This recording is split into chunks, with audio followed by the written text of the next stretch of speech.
Marcela, muchas gracias por aceptar la invitación y la palabra es tuya. Muchas gracias a ti, Santiago, por esta oportunidad de reunirnos con tantos colegas de tantos lugares de Chile y de Latinoamérica. Así que muy impresionada de ver, digamos, la variedad de lugares que convocan aquí, la variedad de experiencias también. Bien, estimados colegas, ayer tuvimos una jornada muy interesante en que reflexionamos, ¿verdad?, acerca de la lectura y la didáctica de la lectura, ¿verdad?, que es una de las habilidades fundamentales que se trabaja en la asignatura de lenguaje o de lengua y literatura.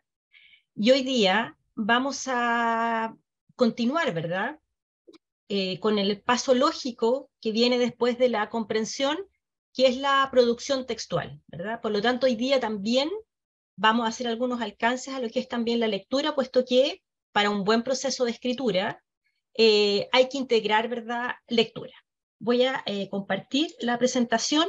Yo sé que me van a preguntar de inmediato, yo ya hice las consultas, estas presentaciones en PPT quedan después en una página que se llama Escuela Abierta, que ahí Santiago me estaba explicando, ustedes tienen que ir a esa página y descargarla. Vale decir, no se envía por correo, porque ayer nos hicieron varias preguntas en ese sentido, sino que ustedes tienen que descargarla. En todo caso, siempre, ¿verdad?, la referencia es UTLA Chile, porque hay otras UTLA, Facultad de Educación, Escuela de Verano 2023, y ahí se encuentran estos materiales. Bien, el PPT se ve, ¿sí? Ya. Vamos a dar inicio entonces a esta segunda parte. Ahí también está mi correo electrónico de la universidad, digamos, si es que alguno de ustedes quiere hacer alguna consulta después, ¿verdad?, sobre este tema. Bueno, vamos a ver, ¿por qué no? Esperen, yo estoy compartiendo, pero la flecha no me deja pasar esperen. No me deja pasar la diapositiva. Esperen, voy a tener que volver a compartir pantalla porque algo pasó con la presentación. Esperen. Ya. Ahí no lo estamos viendo en modo compartir, ¿verdad? Pero ahí deberíamos verlo en modo compartir ahora, ¿sí? Ya. Sí.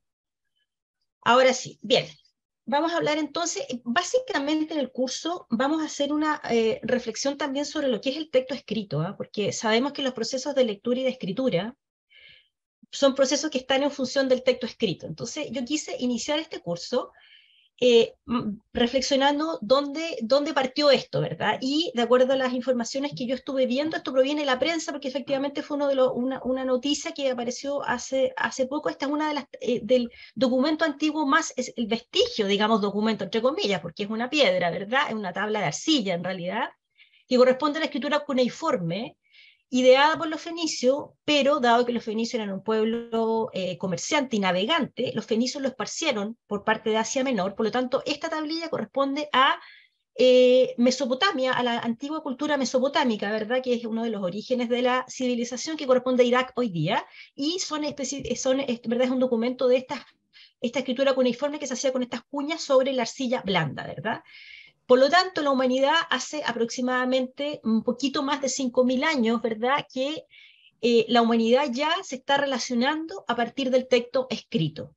Y desde este momento tan inicial, ¿verdad?, en que surgió esta forma de escritura, sabemos, ¿verdad?, que en paralelo más o menos surgió la escritura en Egipto, la escritura jeroglífica, que es una escritura ideográfica, ¿verdad?, con signos que representan una palabra, incluso o sílabas, pero digamos no es una escritura alfabética, ¿verdad? Surge, ¿verdad?, esta nueva forma de relacionarse y también que implica un aprendizaje.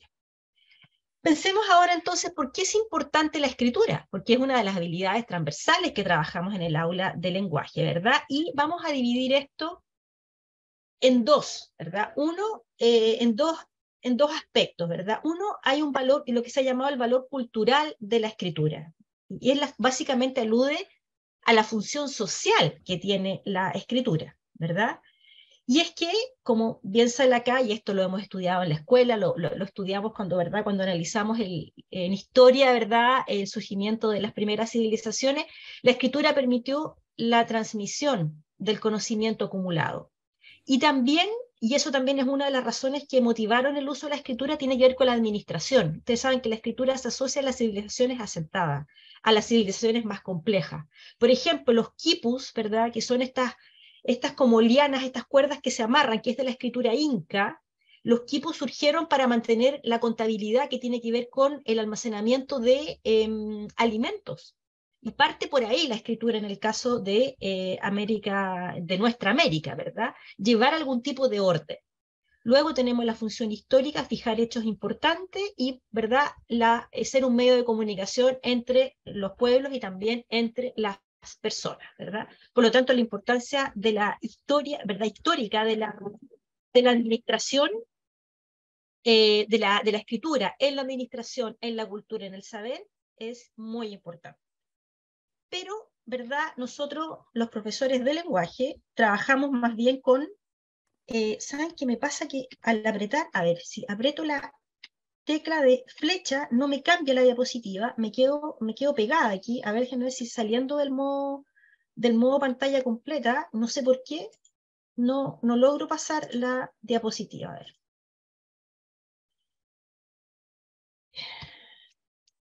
Qué raro. ¿Por qué no logro pasar? Voy a tener que pasarla manualmente. No voy a poder compartir pantalla porque saben que algo me pasa con las flechas, pero no sé por qué las flechas no me permiten pasar la diapositiva. Entonces con eso, a ver, déjenme ver si puedo con esto, tampoco. Voy a tener que dejarlo así, que no es el ideal porque se está viendo el lado. Estábamos en el valor cultural, ¿verdad? Sí. Y nos falta, ¿verdad?, pasar al valor personal. Esperen, renovar presentación. Ahí. Nosotros, ¿verdad?, como docentes, trabajamos mucho más con lo que tiene que ver con el valor personal de la escritura, porque justamente estamos enfrentados, ¿verdad?, a personas a los que nosotros les estamos, ¿verdad?, desarrollando y presentando la escritura como un aprendizaje. Sabemos que el enfrentarse al texto escrito es un aprendizaje arduo. Hay bastante literatura, que yo hoy día no, ¿verdad?, no quise traerla, pero yo diría que algunos años atrás, ¿verdad?, hubo algunas reflexiones en torno al valor de la oralidad y de la escritura, ¿verdad? Y el tema con la escritura es que es un aprendizaje muchísimo más arduo, más difícil, que requiere escolarización, requiere mucha práctica, ¿verdad? Y es un proceso que es mucho más dificultoso que la oralidad, por lo tanto es un aprendizaje. Pero ¿cuál es su importancia? Es un medio de expresión personal, ¿verdad? Nos permite expresar la interioridad, ¿verdad? Todo lo que entendemos por pensamientos, emociones, todo lo que es el mundo interior, básicamente si pensamos en la escritura creativa y también en lo que es la escritura, también en la escritura íntima, que es también un área de desarrollo de la escritura que tiene que ver básicamente con diarios de vida, con cartas personales, podemos pensar ahora en blogs también personales, pero es un tipo de escritura que básicamente apunta a la expresión de la interioridad, que también muchas veces la trabajamos en el aula, ¿verdad? Pero no es la única forma de expresar que permite la escritura, ¿verdad? También hablamos mucho de lo que es el valor epistémico de la escritura, que tiene que ver con que al escribir se reelabora el conocimiento. También con que para escribir es necesario leer primero, y es necesario también acceder al conocimiento, puesto que eso da contenido a la propia escritura, y no solo contenido, sino que también da modelos discursivos. Por lo tanto, la escritura también es básicamente aprendizaje. Y tenemos también lo que es el valor cognitivo, ¿verdad?, en el sentido de que la escritura también modela el pensamiento, ordena el pensamiento, ¿verdad? Y si es que nosotros en el aula de lenguaje logramos que los estudiantes además levanten una identidad discursiva, quiere decir que hemos logrado mucho, ¿verdad? La identidad discursiva quiere decir tener una voz como escritor, tener una cierta manera de enfrentar la escritura, un poco levantarse como emisor dentro del texto. Y a su vez también requiere el manejo de un código simbólico, que consiste, ¿verdad?, en el manejo del bueno, del alfabeto escrito, las instancias muy, ¿verdad?, muy iniciales, luego en la ampliación del nivel de vocabulario, ¿verdad?, y paulatinamente en la incorporación de estructuras textuales hasta llegar a la escritura de géneros discursivos, ¿verdad? También el uso, y eso implica todo lo que tiene que ver con el manejo de género discursivo, con la ortografía, que es un aspecto, digamos, secundario, pero importante. Ahora que estamos en este punto, me gustaría preguntarles a ustedes, ¿cómo les ha ido con estos tipos de escritura? Si alguno de ustedes quiere decirlo en el chat, podemos irlo leyendo, o pueden algunos de ustedes levantar la mano. Yo eso sí que en la pantalla veo no a todas las personas, tendría que irme moviendo, porque hablamos hay una escritura íntima que en ciertos momentos del desarrollo humano, quizás en la adolescencia, cuando uno está enamorado, cuando los chicos están enamorados, ¿verdad?, la escritura íntima cobra una cierta relevancia, sobre todo aquel que le gusta escribir diarios de vida o tiene una libretita donde anota pensamientos o canciones también. Muchas veces a los chicos les gusta escribir canciones, por ejemplo, que también es una forma de hacer lírica, de hacer poesía. Tenemos la escritura creativa, cuentos, ¿verdad?, mangas, cómics, ¿verdad? Y también tenemos esta escritura que se relaciona más con el saber, que básicamente es la escritura que tiene que ver con noticias o todo lo que se ha llamado texto expositivo, expositivo explicativo, ¿verdad? Tenemos estas variedades de escritura, ¿verdad?, que justamente son formas de expresión que permite la escritura. Me gustaría alguna experiencia de ustedes en ese sentido. Aquí tengo el chat abierto. Con estos tipos de escritura, si alguien puede compartir.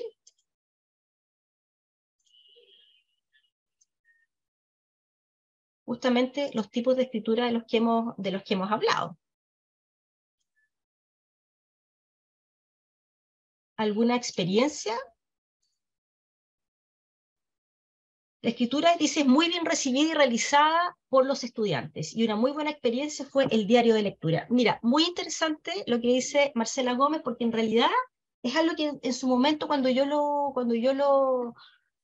enumeré, ¿verdad?, género, no pensé exactamente en el diario de lectura, pero además el diario de lectura tiene una función muy importante, que es que también aumenta lo que vamos a ver a continuación, que es la intertextualidad, o sea, aumenta y profundiza las lecturas que hacen los estudiantes. Por lo tanto, les permite reflexionar sobre sus lecturas. Y yo creo que la escritura es bastante bien recibida también cuando está bien llevada. En ese sentido, yo creo que es bien importante orientar bien la escritura, y es justamente lo que vamos a conversar hoy día, justamente cómo llevar un buen proceso de escritura. Bueno, vamos a seguir con otro tema que tiene que ver, vamos a hacer un breve repaso. Bueno, esto va a ser válido para Chile, obviamente, porque tenemos participantes de otros países, pero básicamente esto tiene que ver con Chile. ¿Cómo ha sido tratada la escritura dentro, ¿verdad?, de lo que es el tratamiento de los instrumentos curriculares? Y aquí, por lo menos en nuestro país, tenemos una cierta diversidad de instrumentos curriculares que está dada básicamente porque surgieron en momentos distintos. Y eso quiere decir que hubo distintos equipos de trabajo que elaboraron estos instrumentos curriculares, ¿verdad? Las bases curriculares son nuestras, como su nombre lo dice, ¿verdad?, justamente el instrumento curricular más importante, y cuando vamos a ver en esta revisión que no hay una unicidad en la manera como están tratados los ejes de la asignatura. Por lo tanto, un profesor que trabaja en varios niveles, y a ustedes me imagino que les debe pasar también, tienen distintas maneras de enfocar la escritura. Perdón, volví al chat. Habla también de bitácoras personales, redacción de carta, era una reflexión personal, la elaboración de un relato histórico. Qué interesante, porque lo que ustedes han ido compartiendo en el chat son géneros bastante distintos. O sea, hablamos de diario de lectura, una bitácora a modo diario personal, la elaboración de un relato histórico, bueno, escritura creativa. Bueno, vamos a ir hablando también de estas distintas posibilidades, y básicamente también vamos a hablar de ciertos elementos que provienen tanto de la lingüística del texto como de la didáctica de la escritura, que nos van a permitir plantear a los estudiantes un buen proceso de escritura. Voy a dejar el chat abierto acá para tenerlo. Bueno, rápidamente vamos a hacer este repaso. Tenemos unas primeras bases que son del año 2012, ¿verdad? Donde tenemos 3 ejes, que esta todavía es una postura curricular más o menos tradicional con lo que era la asignatura de lenguaje, ¿verdad? Tenemos el eje de lectura, el eje de escritura y de comunicación, ¿verdad? Oral u oralidad, ¿verdad? Y en la escritura, aquí estamos, ¿verdad? En este nivel primero sexto básico, ¿verdad? Es donde se está adquiriendo y afianzando el código escrito. Justamente por eso, la forma en que se trabaja la escritura está bastante acotada: escritura libre y escritura guiada, la escritura como proceso, que es lo que vamos a ver también, y el manejo de la lengua, que tiene que ver justamente con las convenciones de la lengua, que en este nivel es bastante importante porque se está afianzando, ¿verdad? Desde la distinción entre la B y la V, el uso de la H, la ortografía puntual, ¿verdad? Hasta el trazo mismo, ¿verdad?, de la escritura, vale decir, la escritura en su parte motora. Por lo tanto, es un momento en que se está afianzando y se está desarrollando e instalando recién la cercanía con el código escrito, ¿verdad? Y los docentes que trabajan en este nivel, ¿verdad?, saben muy bien que las actividades son mucho más cortas, más acotadas, justamente porque hay que afianzar y fijar el conocimiento del código escrito. Luego, ¿verdad?, 3 años después tenemos las siguientes bases curriculares, ¿verdad?, que cubren séptimo básico a segundo medio, ¿verdad? Y aquí pasan algunas cosas. En primer lugar, el nombre de la asignatura cambia. Hablamos de lengua y literatura, antes hablábamos de lenguaje y comunicación. Los ejes se mantienen y aparece este eje que es muy interesante, que es la investigación, ¿verdad? Que es la investigación, que es un eje un tanto, yo diría que en la práctica no muy trabajado en el aula de lenguaje, pero que sí tiene que ver mucho con la lectura, quizás, y con la escritura, tiene que ver con la escritura de ciertos géneros, pero ¿verdad? Básicamente consiste en acceder a las fuentes, aprender a distinguir fuentes fiables de fuentes que no son fiables, ¿verdad? Y aprender a documentarse. Y, ¿verdad?, en cuanto a la escritura, aparecen algunas cosas importantes. Por ejemplo, se habla de la variedad de géneros discursivos, ¿verdad? Géneros discursivos o bien géneros textuales, ¿verdad? Y como ya se supone que hemos pasado la etapa de afianzamiento del código, ¿verdad?, ya hay una cierta proyección. Entonces se habla de los propósitos de escritura que tienen que ver con el mundo académico, laboral y social, ¿verdad? Aparece también la idea de proceso de escritura y se habla también de las TIC, ¿verdad?, que son, ¿verdad?, las tecnologías, y no se usa el término texto multimodal, ni se habla de multimodalidad, pero nosotros entendemos que al hablar de las TIC, lo que se está haciendo justamente es hablar de la creación de textos, ¿verdad?, multimodales. Y luego vamos a tener, perdón, y el último instrumento curricular que tenemos en nuestra asignatura cambió muchísimo el panorama. Yo creo que, ¿verdad?, para quienes hacen clases de segundo medio hacia kinder, digamos, probablemente no han tenido cercanía con estas bases de tercero y cuarto. Bueno, bastante nuevas, ¿verdad? Fueron promulgadas el año 2019, y además cambian, pero esto también creo yo que nos sirve para tener una idea de que en realidad el tratamiento curricular de la asignatura de lenguaje en este momento presenta cambios importantes. Por ejemplo, cuando hablamos de las bases del tercero y cuarto medio, ya no hablamos de los ejes al cual se referían, ¿verdad?, las bases anteriores, hablamos de dimensiones. Y las dimensiones son comprensión, producción e investigación. Pero la comprensión alude tanto a lo escrito como a lo oral, lo mismo la producción. Por lo tanto, ya no es lectura y escritura, o lectura y producción escrita, sino que tiene que ver como con estos macroprocesos de comprensión y de producción. Y, ¿verdad? Tenemos esta serie de lo que se llama las bases, definiciones conceptuales y didácticas, que son, están disponibles y están, digamos, se aplican al plan común y al plan diferenciado, digamos, que es el plan de profundización. Y si ustedes se fijan, hay una gran cantidad de aspectos o definiciones, como se llaman, que revelan una cercanía mucho mayor con lo que es la investigación en lengua y literatura. Y hay un desmenuce mucho más fino también de lo que se espera de la asignatura. Si ustedes se fijan, los dos primeros tienen que ver con lectura, ¿verdad? El primero es interpretación literaria, o sea, con la capacidad de leer texto literario, ¿verdad? La lectura crítica tiene una mirada más amplia, también involucra el texto que no es literario, ¿verdad? Y lo que yo he marcado aquí con este color naranja tiene que ver justamente con escritura. Pero si ustedes se fijan, o con producción en realidad. En realidad, escritura, porque este diálogo para la construcción conjunta que tiene que ver con la argumentación, también se refiere al texto escrito, o sea, tiene que ver con la capacidad de construir texto argumentativo. La producción como tal es lo que entendemos por escritura, y esto también es bastante interesante porque tiene que ver con los usos, el uso de recursos lingüísticos y no lingüísticos en la comprensión y la producción. Básicamente lo que entendemos por recursos no lingüísticos, ¿verdad? Sabemos que la oralidad tiene que ver con el lenguaje paraverbal y no verbal.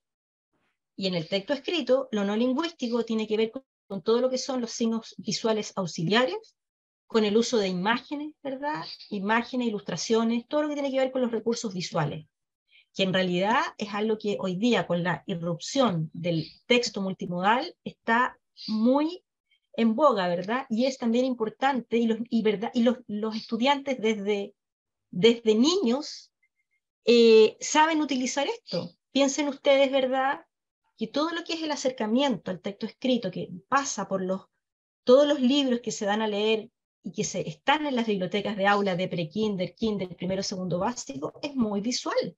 Es muy, muy visual, usa mucho los colores y las imágenes.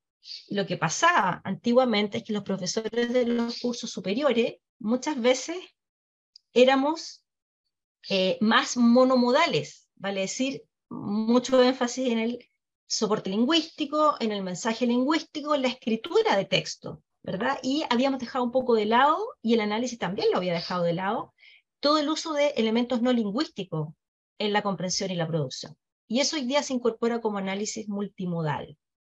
El afiche es un texto multimodal que se trabaja mucho en el aula de lenguaje, por ejemplo. Y además a los estudiantes también les motiva bastante trabajar también con estos elementos que son bastante más llamativos, ¿verdad?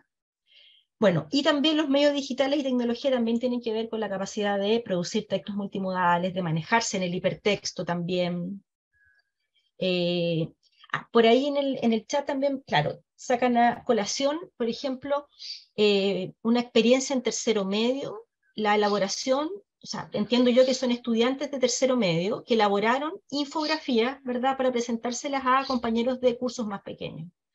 La infografía, por ejemplo, también es un texto multimodal y que tiene, ¿verdad?, el desafío del texto multimodal, pero también tiene algo más lúdico. A veces el texto, ¿verdad?, monomodal lingüístico, o sea, el texto que es solamente escritura, ¿verdad?, a veces resulta un poco pesado, podríamos decir. Entonces yo creo que adentrándonos un poco en lo que es la didáctica y pensando que además estas bases, que son las últimas que fueron elaboradas, están incorporando muchos avances de lo que es la investigación en lengua y literatura, lo que es la investigación en lectura y escritura, ya incorporan mucho lo que tiene que ver con los recursos lingüísticos y no lingüísticos y el uso de los medios digitales y la tecnología. Es decir, la escritura no es solo papel y lápiz o no es solo Word en el computador, ¿verdad? Sino que también tenemos una serie de otros elementos, ¿verdad?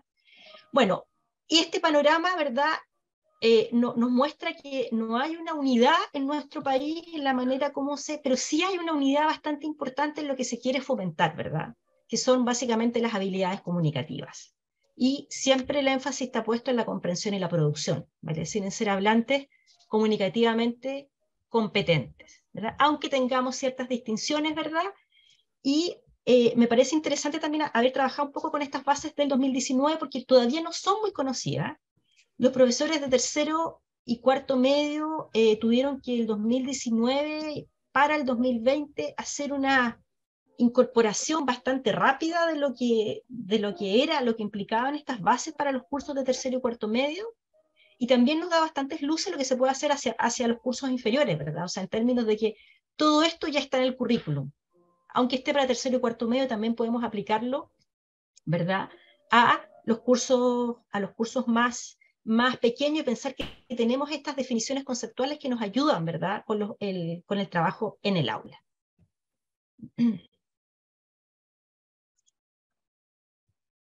Estamos en las bases. Bueno, por ahí también hay una experiencia, dice, en octavo básico con los labbook. Mira, Marta, ¿quieres que reconozca mi ignorancia? No sé lo que es un labbook. No sé si, Marta Carrasco, por favor, no, si quieres, Sí, activa hola. tu micrófono y explícanos, porque de verdad me interesa. Marta, ¿hablaste, parece?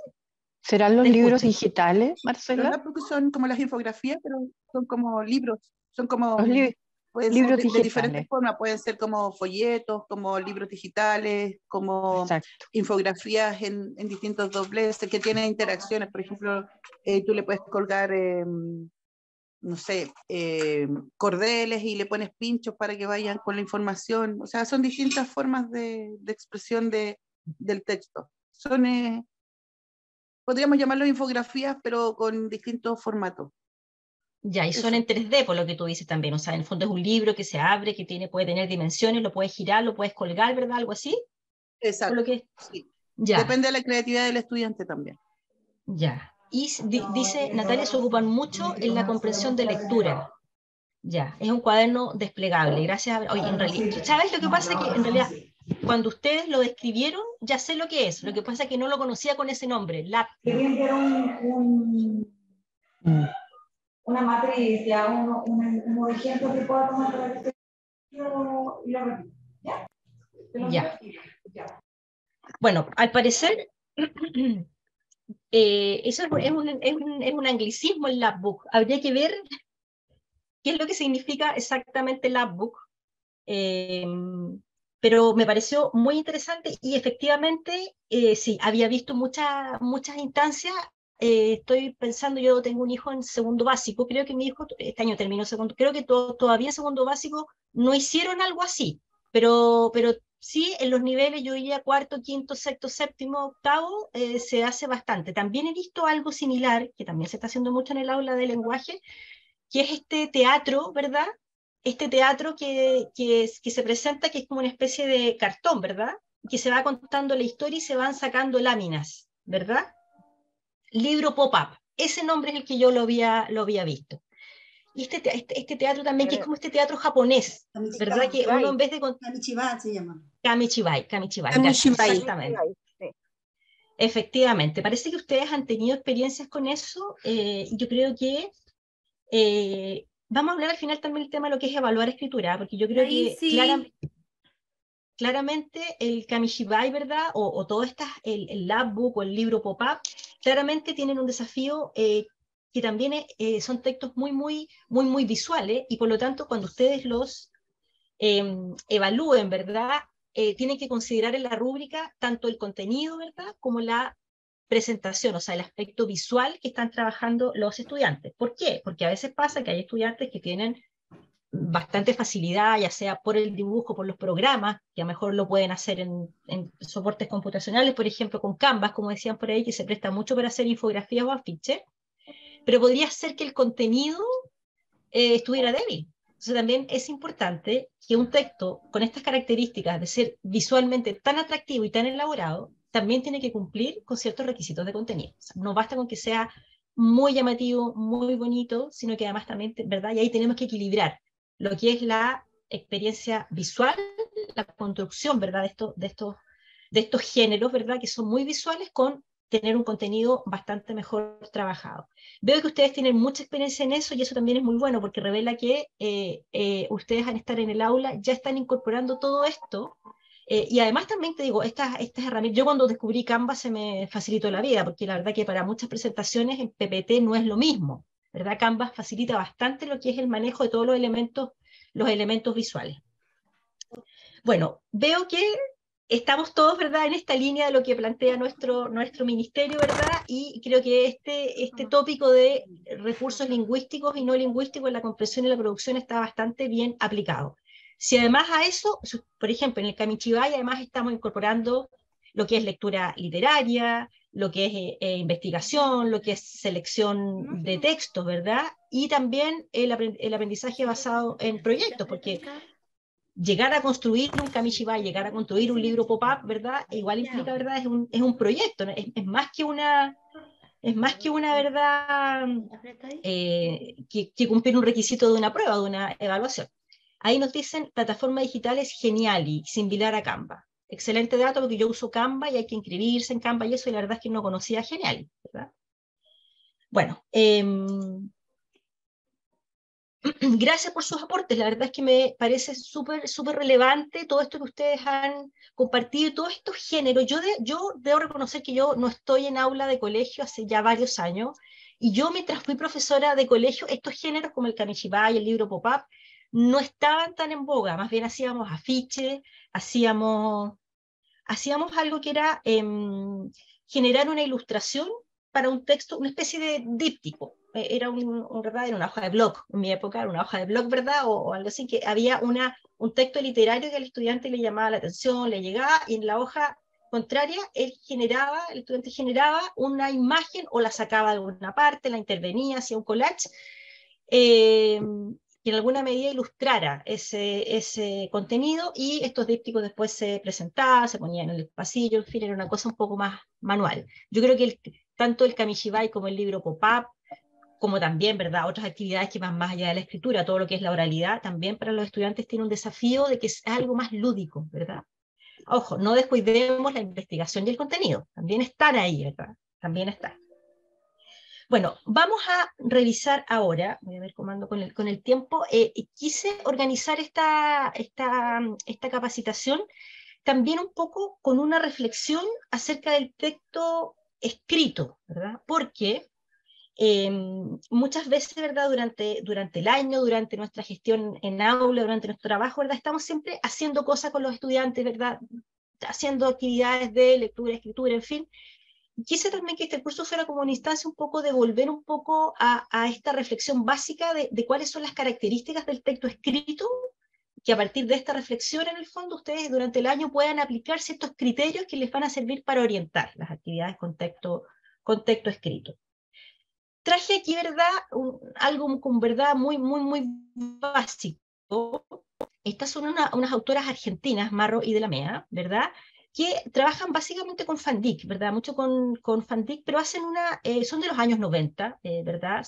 Sabemos que la lingüística del texto se empieza a desarrollar tímidamente en los años 70, ¿verdad? Y toma mucha más fuerza en los años 80-90. Yo diría que hasta el año 90, la década de los 90, ¿verdad?, es una década un poco en que se consolida la lingüística del texto, ahí surgen varios textos interesantes, surgen varias reelaboraciones, fundamentalmente de Van Dyck, de Bográn-de Dressler, ¿verdad? Y ya cercano al año 2000, ¿verdad?, ya se siente, ¿verdad?, que ya este análisis del texto ya un poquito toca el techo, ¿verdad? Y surge con mucha fuerza lo que en su momento se llama análisis del discurso, que en realidad hoy día se llama estudios del discurso, porque ya en realidad se ve que el texto, digamos, como aparato lingüístico, queda un poco apretado, ¿vale? Es decir, hay muchas otras dimensiones que influyen. Entonces, pero sí, en los años 90 tenemos muy buenas recopilaciones y muy buenas sistematizaciones de lo que es texto, de cuáles son las características de los textos y cuáles son los tipos de texto. Y eso da una base teórica, que yo la considero que es muy buena, y es muy bueno tenerla presente, sabiendo que no es lo único, y que ya, ¿verdad?, hay otros elementos que se conjugan y que tienen que ver justamente cuando hablamos de discurso. Esta es una distinción básica, todos los que estamos aquí tenemos distintas formaciones, por lo tanto, me parece relevante un poco ir a ciertas bases teóricas. Por ejemplo, hay una distinción, que no sé cómo la habrán visto ustedes en su formación, entre texto y discurso. Muchos autores lo usan como sinónimo, ¿verdad? Hay una distinción que en realidad justamente proviene de la lingüística del texto, que en realidad el texto, ¿verdad?, se habla como una... y aquí hay una definición justamente de estas autoras argentinas, que es lo que estaba hablando Marro y de la Mea, que hacen una síntesis de la lingüística del texto. En ese momento, ¿verdad?, dice, texto es una unidad lingüística comunicativa que concreta una actividad verbal, es lo que estoy leyendo en la parte final, ¿verdad? Una actividad verbal con carácter social, en que la intención del hablante produce un cierre semántico comunicativo, de modo que el texto es autónomo, ¿verdad? Y justamente con todo este devenir de la lingüística del texto, se superó la orientación de análisis de la oración, que venía muy fuertemente en la lingüística, que había tenido mucho desarrollo gracias a la gramática, y hasta los años 70 era como lo que se estudiaba, ¿verdad? Al estudiar fundamentalmente gramática. Y lo que hizo la lingüística del texto fue que amplió esa noción, porque en realidad los hablantes no nos comunicamos con oraciones, nos comunicamos con textos, ¿verdad? Entonces surge esta noción, ¿verdad? Entonces el texto es una unidad comunicativa, ¿verdad?, que también constituye una unidad semántica, ¿verdad? Y es justamente la unidad que permite la comunicación. Y justamente sabemos, ¿verdad?, que el texto puede ser una o muchas oraciones, y justamente porque usualmente es muchas oraciones que también se producen fenómenos de unión de estas oraciones. Estas autoras argentinas hacen una muy buena síntesis de justamente la lingüística del texto, que había tenido un fuerte desarrollo hasta los años 90. Son una sistematización que reúne bastante de lo que había en Europa. Fundamentalmente la lingüística del texto se desarrolla con Van Dijk, con Manguenot, Charol y de Bogrande Dresler en Alemania, ¿verdad? Y hay muy buenas reelaboraciones de eso en español. Vamos a ver algunas de estos. Bueno, vamos a hacer ahora un repaso. Espero que sea un poco apretado, pero a la vez espero que también nos sirva un poco para recordar ciertas propiedades del texto y vayamos aplicando eso a la didáctica de la escritura, que es lo que me interesa básicamente hoy día, ¿verdad? Traigo a estos autores alemanes de Bogrande y Dresler, ¿verdad?, que tienen una obra magnífica, se llama Introducción a la lingüística del texto, donde ellos plantean, bueno, ¿qué es un texto? Pero ¿cuáles son las propiedades del texto? Y ellos dicen que todo texto, un conjunto de oraciones, para ser texto tiene que cumplir 7 condiciones o estándares de textualidad, ¿verdad? Y ellos los van enumerando y los van desarrollando. Por supuesto que esto lo vamos a ir completando con todo lo que viene después, digamos, con todos los desarrollos posteriores que ha tenido tanto el análisis del discurso como la didáctica de la lectura y de la escritura. Pero sí son nociones básicas que estamos aplicando constantemente en nuestra labor, que hoy día vamos a reflexionar un poco en ellas. Probablemente los 2 primeros son los que más conocemos, ¿verdad? Los estándares lingüísticos que tienen que ver con el texto, comunidad lingüística, que son la cohesión y la coherencia, ¿verdad? Que además están muy unidas. O sea, si bien se distinguen metodológicamente, también están muy imbricadas. Sabemos que la cohesión descansa, como dice ahí, ¿verdad?, en el sistema gramatical de cada lengua. Y la cohesión tiene que ver con la manera como los elementos lingüísticos se entrelazan. ¿Qué quiere decir elementos lingüísticos? Quiere decir que las palabras construyen frases, ¿verdad? Las frases construyen oraciones, las oraciones construyen enunciados, los enunciados constituyen párrafos y los párrafos, ¿verdad?, constituyen texto. Y hablamos, por lo tanto, de un texto bien cohesionado o de un texto poco cohesionado, ¿verdad? Que tiene que ver justamente cómo se unen todos estos elementos, ¿verdad?, para constituir esta unidad mayor que es el texto. Uno descubre, por ejemplo, a un hablante extranjero justamente porque es poco cohesionado. Puede ser que un hablante extranjero utilice las palabras correctas desde el punto de vista de su significado, pero a lo mejor no va a saber usar las preposiciones correctas, no va a saber conjugar los verbos, ¿verdad? Por lo tanto, todos esos son fallas en la cohesión. También puede ser que un estudiante, por ejemplo, y ahí pasamos a cómo tratamos la cohesión. Cuando uno como docente hace correcciones del tipo, mira, ahí viene una consecuencia, por lo tanto te falta un nexo del tipo, por consiguiente, por lo tanto, ahí estamos trabajando cohesión, por ejemplo. Todo lo que tiene que ver con los conectores y marcadores textuales, también con todo lo que son los signos ortográficos y auxiliares, especialmente la puntuación. Y, ¿verdad? Me imagino que ustedes van a estar de acuerdo, muchas veces los estudiantes escriben bien a nivel de ideas, pero les falta una buena cohesión y muchas veces algo tan simple como una buena puntuación. Y eso se va enseñando. Si ustedes ven un texto escrito por un niño de tercero básico, puede que sea una suma de enunciados, que no tenga, con suerte, alguna coma por ahí, alguna preposición, pero que ese estudiante que escribe una cosa larga así, llegue a poner punto seguido, llegue a distinguir ideas con punto aparte, y utilice nexos y marcadores textuales del tipo, por consiguiente, por lo tanto, en síntesis, ahí estuvo la labor de ustedes como docentes, porque justamente lo que estamos haciendo al trabajar la cohesión es que el texto quede bien escrito, ¿verdad? De hecho, no sé si ustedes tuvieron lingüística del texto, pero cuando uno tiene lingüística del texto en la universidad, muchas veces lo que hacen los profesores es que traen textos coherentes, pero poco cohesivos, y por ejemplo, Cantinflas, no sé si usted, es antiguo esta referencia, pero Cantinflas es el clásico caso de textos cohesivos, pero no coherentes. Porque cuando uno escucha, está bien, digamos, es español. Por ahí alguien dice, mi querido profesor Claudio Pinuero. Claudio Pinuero, profesor chileno, yo lo ubico por referencia, pero efectivamente Claudio trabajó bastante en lingüística del texto y ahora está trabajando mucho análisis del discurso, trabajando Claudio Pinuero. Efectivamente, hoy la lingüística del texto es un soporte que nos ayuda, es un elemento de análisis, pero no es el único. También hay cosas interesantes con la cohesión. Por ejemplo, alguien dice, cuando son pequeños, la I. Salí a comprar, por ejemplo, fui a comprar y me caí y llegó mi mamá y yo estaba llorando y me paré del suelo. Por ejemplo, eso es un típico relato. Tenemos ahí un texto narrativo, ¿verdad?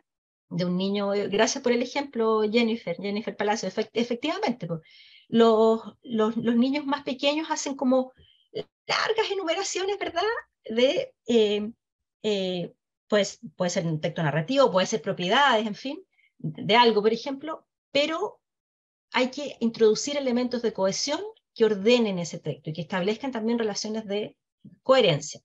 Hay ciertos recursos también que son bastante interesantes. Por ejemplo, el clásico niño que dice, el delfín es un animal marino, el delfín nada a grandes distancias, el delfín posee 2 aletas, el delfín, por ejemplo, ahí hay algo que está bien. ¿Qué es lo que está bien? Lo que se llama el mantenimiento del referente. O sea, quiere decir que ese niño está manteniendo su tema y está haciendo progresión temática, o sea, no está dando información del delfín. Por lo tanto, en términos de progresión temática está bien. ¿Qué es lo que habría que trabajar ahí? Usar otros mecanismos de mantención del referente. Por ejemplo, sinónimos. A lo mejor delfín no sé si tenga un sinónimo, pero sí nos funcionaría muy bien un hiperónimo. ¿Se acuerdan esa relación hiperónimo-hipónimo? ¿Verdad? El hiperónimo es la palabra abarcadora. Por ejemplo, si decimos cetáceo, estamos usando un hiperónimo, porque cetáceos son varios, es una categoría mayor, es un hiperónimo.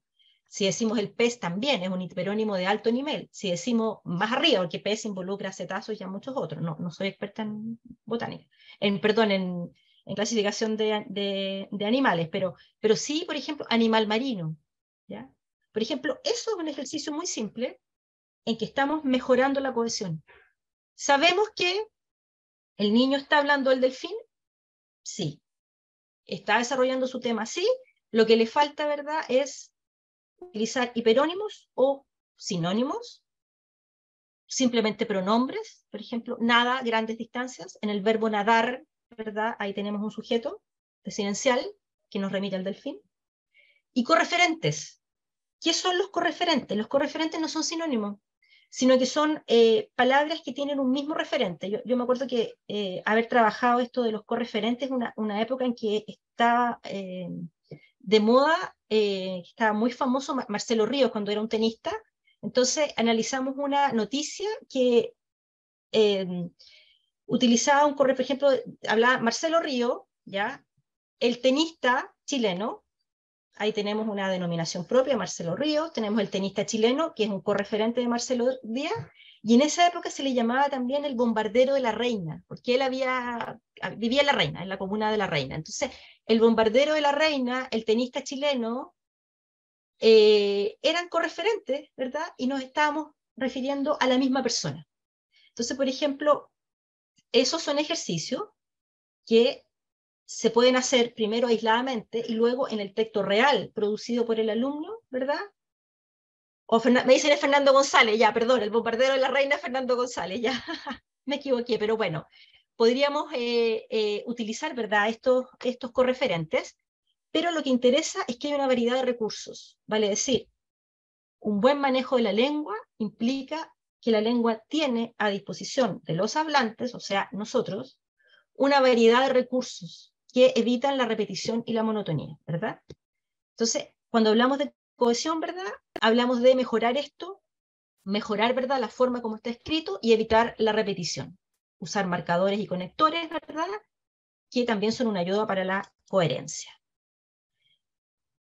La coherencia también es un estándar muy importante, ¿verdad? Porque ahí hay una cita de Debogrand de Dressler, se refiere a los componentes del mundo textual, la configuración de conceptos y de las relaciones que subyacen bajo la superficie del texto.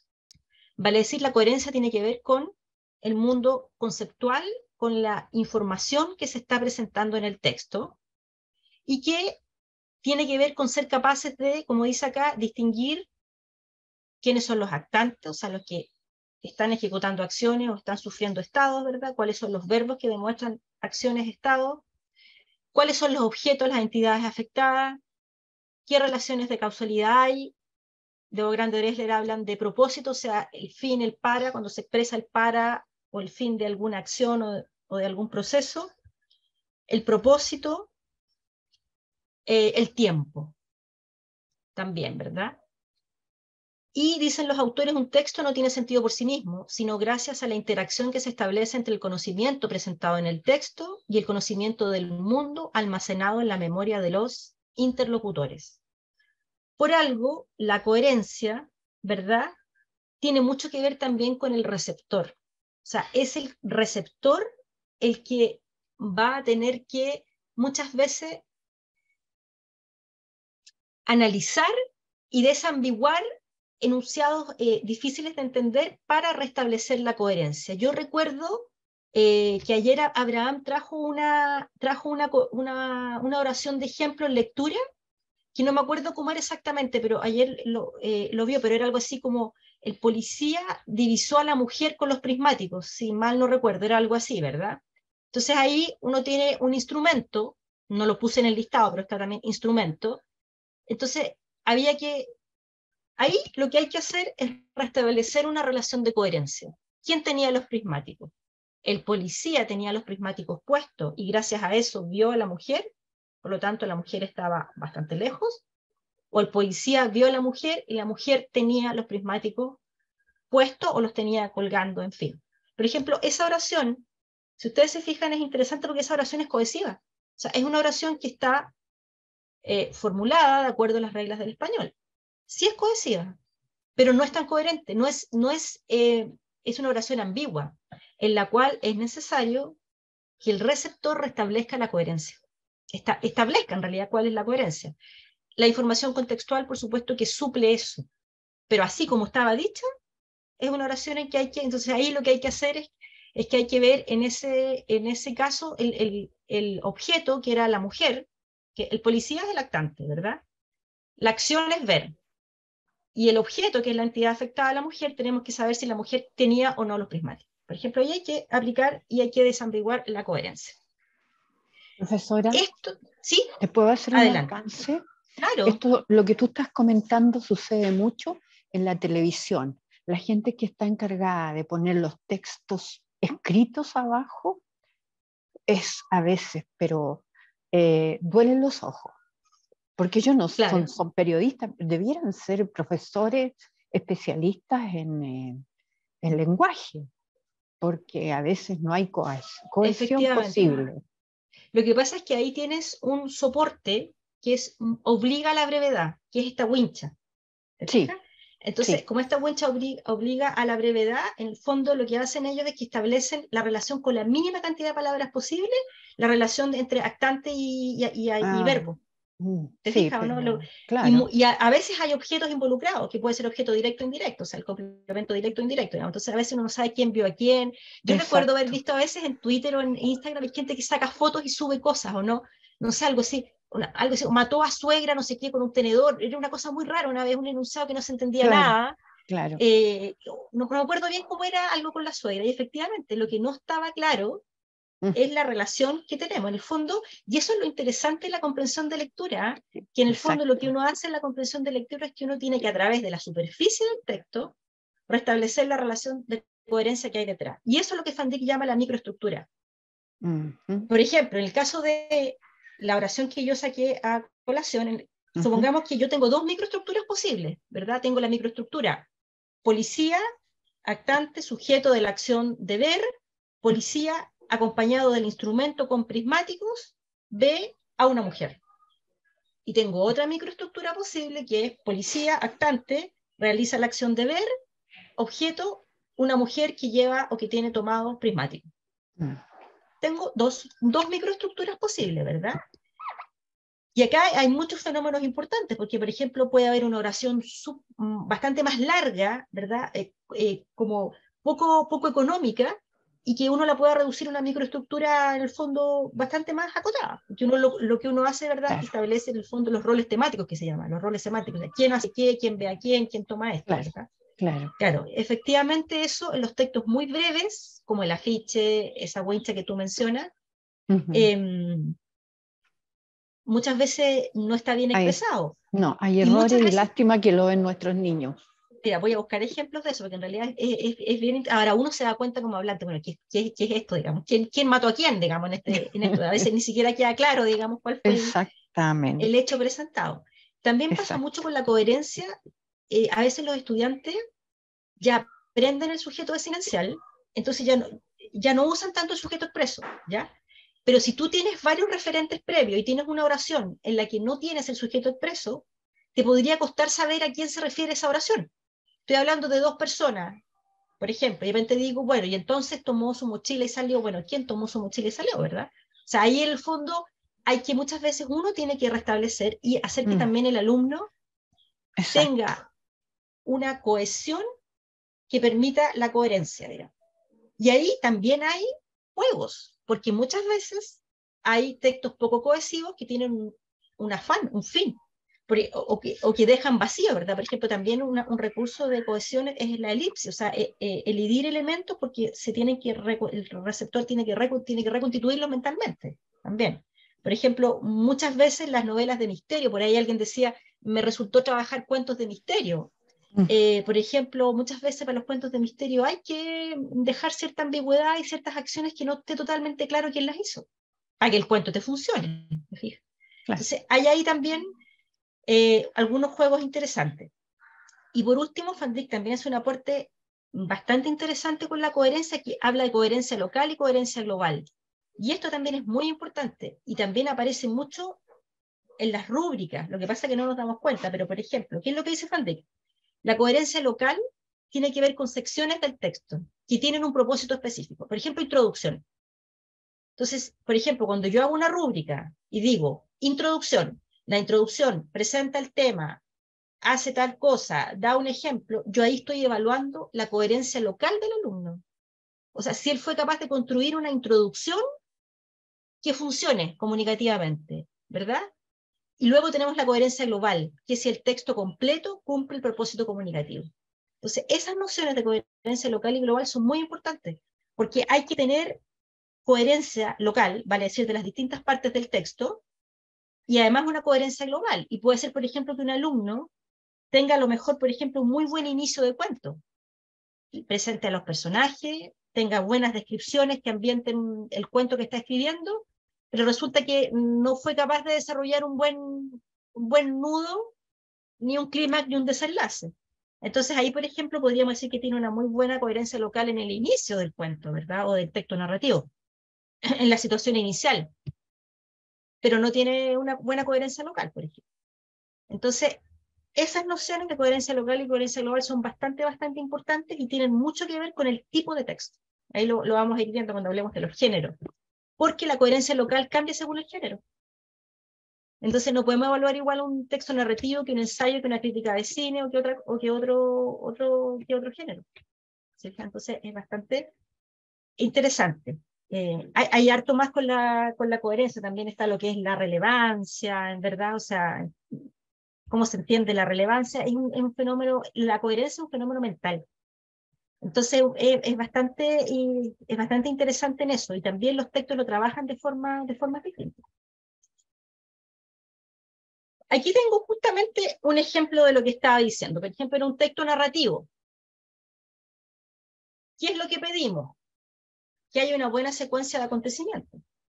Y una buena secuencia de acontecimientos, ¿verdad? Implica, ahí también tenemos apoyo de la lingüística del texto clásica. Adam, no sé si alguna vez trabajaron con las secuencias de Adam. Adam tiene un muy buen modelo de secuencia narrativa. Hay un estado inicial, hay una complicación del estado inicial, ¿verdad? Eso genera un nudo, hay una evaluación, que es la reacción de los personajes, y ahí hay un clima y un desenlace. O sea, ahí tenemos, ¿verdad? Esto se puede repetir también, puede haber más de uno. Entonces, si estamos escribiendo un cuento, tenemos que tener movimiento, ¿verdad? No sirve un cuento que sea pura descripción del espacio, que el personaje no le ocurra nada. Los personajes tienen que tener un estado inicial y un estado final distinto, lo cual es muy distinto a si estamos pidiendo una reseña, que es meramente presentar y comentar otro texto, sin opinión personal, porque eso es la crítica. Entonces, vamos a pedir, ¿verdad?, coherencia local y global, de acuerdo a lo que estemos pidiendo que los alumnos escriban, ¿ya? Y eso se traspasa a las rúbricas, por eso que es bastante interesante. Por ejemplo, aquí tengo el ejemplo que les había dicho. Supongamos que esta es mi rúbrica, yo aquí estoy elaborando, estoy elaborando la coherencia local de la introducción. Entonces, ¿cómo lo describo? De esta manera que ustedes ven ahí. El alumno hizo o no hizo, si lo hizo tiene 4 puntos, si hizo 2 cosas tiene 2 puntos y así, ¿verdad? Entonces ahí yo estoy evaluando, por ejemplo, coherencia local. Evidentemente una rúbrica es mucho más compleja, entonces yo voy a tener otros criterios que tengan que ver con la cohesión, por ejemplo, con el uso de ortografía, todo lo que vimos para la cohesión, y puedo tener también un criterio con la coherencia global, o sea, vale si el texto cumple el propósito para lo cual fue, o para lo cual, digamos, lo que se le pidió escribir al estudiante. Entonces, yo creo que una de las cosas que más evaluamos los profesores es la coherencia, ¿verdad? Pero no es lo único, todavía nos quedan algunas cosas que ver. Entonces, estos dos estándares tienen que ver con el texto mismo, o sea, producir un texto cohesivo y coherente, ¿verdad? Son las propiedades del texto más conocidas. En general, pasaron bastante a la enseñanza. Yo diría que desde los años 90 y algo, el texto en alemán de Bograndi y Dressler es como del 87, si no me equivoco, 85. Yo uso la edición en español, que es la edición de Ariel, que es del año 97. Yo diría que ya con la reforma educacional que tuvimos en Chile, que empezó el año 98, ya entraron, por ejemplo, las nociones de cohesión y coherencia, ya estaban en los planes y programas, por ejemplo. Ya habían ingresado. Estándar 3, también bastante interesante, se llama intencionalidad. Y tiene que ver con el productor, escritor, emisor, como llamemos a la persona que escribe, ¿verdad?, al que produce un texto. Dice, se refiere a la actitud del escritor, que sea capaz de articular un texto que responda a su intencionalidad comunicativa. La intencionalidad se materializa en la cohesión y la coherencia del texto, porque se refiere a todas las modalidades en las que los productores textuales utilizan los textos para conseguir que se cumplan sus intenciones. Y se complementa con el estándar que viene, que es la aceptabilidad del lector, que justamente acá estamos hablando de actitudes hacia el texto escrito. La intencionalidad es la actitud, ¿verdad? Y tiene que ver con lo que yo trato ahí, ¿verdad?, con el tratamiento didáctico de la intencionalidad. Tiene que ver con todos estos elementos. El estudiante, cuando escribe, va a escribir un género. Uno escribe géneros. Uno no escribe, puede escribir tipos textuales, ¿verdad? O sea, vale decir una secuencia breve que responda, puede ser, por ejemplo, que yo en un momento me sienta Particularmente, no sé, estoy en un lugar muy hermoso y tengo si me gusta escribir y tengo una libreta de notas, puede que escriba una descripción, por ejemplo, de un lugar que me gusta mucho, una descripción de cómo me siento en un momento. Y eso podríamos decir que es un tipo textual aislado, pero en general lo que deberíamos dar es más bien un género, ¿verdad? O sea, o escribimos un cuento, o se escribe una noticia, o se escribe un libro pop-up, en fin, o se escribe una infografía, ¿verdad? Dado que el estudiante está, digamos, en nuestra aula, nosotros damos las instrucciones para esa tarea de escritura. Vale decir, damos el género y ojalá diéramos estos elementos también, porque podría darse algo muy largo y es bueno dar también, acotar la extensión. Por ejemplo, un cuento en 2000 palabras, si es un microcuento, 200 palabras, podría ser bien. De hecho, si ustedes se acuerdan de ese concurso Santiago en 100 palabras, el clásico del microcuento, no debe pasar de las 100 palabras, ¿verdad? Y se logran hacer cuentos. Todavía existe. Y todavía existe, efectivamente. Y otra cosa importante, el registro. El registro tiene que ver, lo vamos a ver cuando veamos el estándar de situacionalidad, pero el registro tiene que ver con el tono del texto. Registro tiene que ver con el nivel de formalidad, desde lo solemne a lo formal, pasando por lo informal a lo coloquial, coloquial familiar, el estilo más relajado, más descuidado, que es el que los estudiantes tienen usualmente con sus amigos. Usualmente no trabajamos el coloquial en el aula porque eso está en la vida diaria, no necesitamos trabajarlo en el aula. En el aula más bien trabajamos el formal, diría yo, ¿verdad? Que tiene que ver con el registro estándar. O sea, cómo escribir, por ejemplo, una carta de solicitud formal. Por ejemplo, eso estamos trabajando un género que no es algo que un estudiante haga normalmente. Por ejemplo, una carta de solicitud al director del colegio para que se facilite la cancha del colegio para hacer un campeonato de tales cursos, por ejemplo, algo que no se había hecho antes, por ejemplo. Entonces ahí le estamos dando el género y le estamos dando el propósito comunicativo y las características también.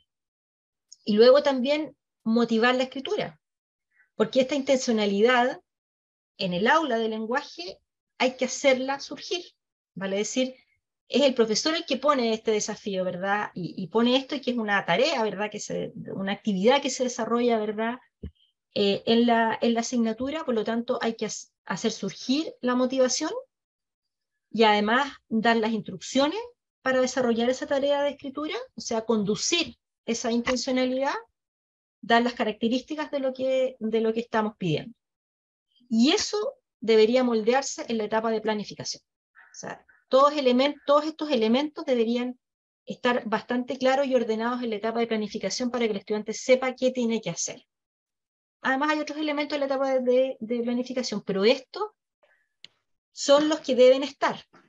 Ojalá la planificación sea estructurada, o sea, que se entregue algo de planificación, o sea, qué va a escribir, por ejemplo, si va a escribir un cuento, sobre qué va a tratar, qué tipo de cuento, un esbozo de los personajes, porque si no, se nos deja que los alumnos escriban así como escriban, digamos, sin una instrucción y sin una adecuada orientación, muchas veces la gente queda como en blanco, o sea, no se le ocurre nada, entonces es mejor ir construyendo de a poco. Entonces, en ese sentido, la intencionalidad hay que moldearla un poco en la etapa de planificación, organizarla y de ahí, ¿verdad?, que surge. La verdad es que he ido un poco rápido, no sé si hay alguna otra pregunta o comentario de ustedes. Quiero ir avanzando un poco acá en los estándares para que lleguemos también a algunos problemas didácticos. Ahí me hicieron un comentario de las pautas, que las pautas deben ser contextualizadas. Y eso es verdad. Quiero cerrar un poco hablando hoy día el tema de las pautas o rúbricas, que efectivamente en Internet se encuentran muchas pautas, pero en realidad las pautas las debería construir uno pensando en las instrucciones que dio. Hay una relación directa entre las instrucciones y la pauta. O sea, lo que uno da como instrucción es lo que evalúa en la pauta. Y eso no se nos debería olvidar, porque en realidad el alumno se siente muy vulnerado cuando le están evaluando algo que no le dijeron que iba a ir evaluado. E incluso lo que se recomienda, ustedes lo deben saber, siempre se recomienda entregar la rúbrica antes de la tarea de escritura, de modo que el estudiante sepa cómo va a ser evaluado y cuando uno baje puntaje o castille, digamos, algún indicador, que sepa por qué. ¿verdad? Como la escritura es un proceso, la idea es ir trabajando eso. Pero sí, siempre es mejor construir uno su propia rúbrica. Sigamos ahora con este estándar que tiene que ver, que es un poco la otra cara de la moneda de la intencionalidad, que es la aceptabilidad. Que la aceptabilidad tiene mucho que ver con la lectura, básicamente, ¿verdad? Porque es la actitud del lector frente al texto, a su disposición para participar en un evento comunicativo. Y tiene que ver también con la tolerancia para suplir faltas de gramaticalidad, ¿verdad? Que es cualquier tipo de falta de cohesión, y para restablecer la coherencia cuando se requiere, ¿verdad?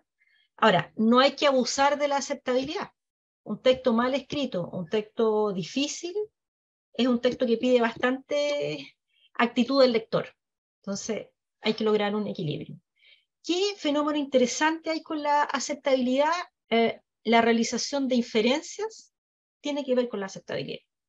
O sea, un lector que realiza, y no solo inferencias, también evaluaciones, interpretaciones, todo lo que tiene que ver con la obtención de información implícita, ¿verdad? Es una manera de aceptabilidad, o sea, es una manera de diálogo con el texto, una manera de obtener información a partir del texto, ¿verdad? Trabajar el texto.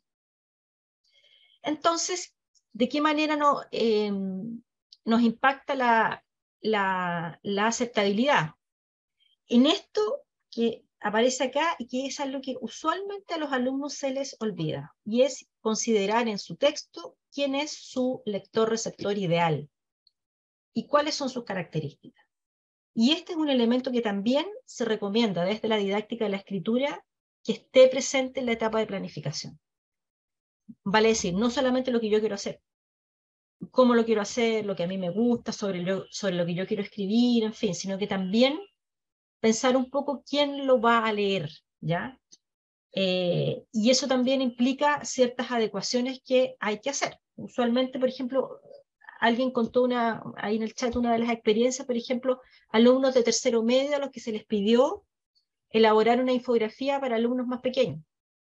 Claramente, en ese caso, el receptor está muy definido. Y en ese caso, ¿qué es lo que hay que considerar? El conocimiento de mundo del receptor. Porque no le puedo pedir a un niño de primero básico que entienda a lo mejor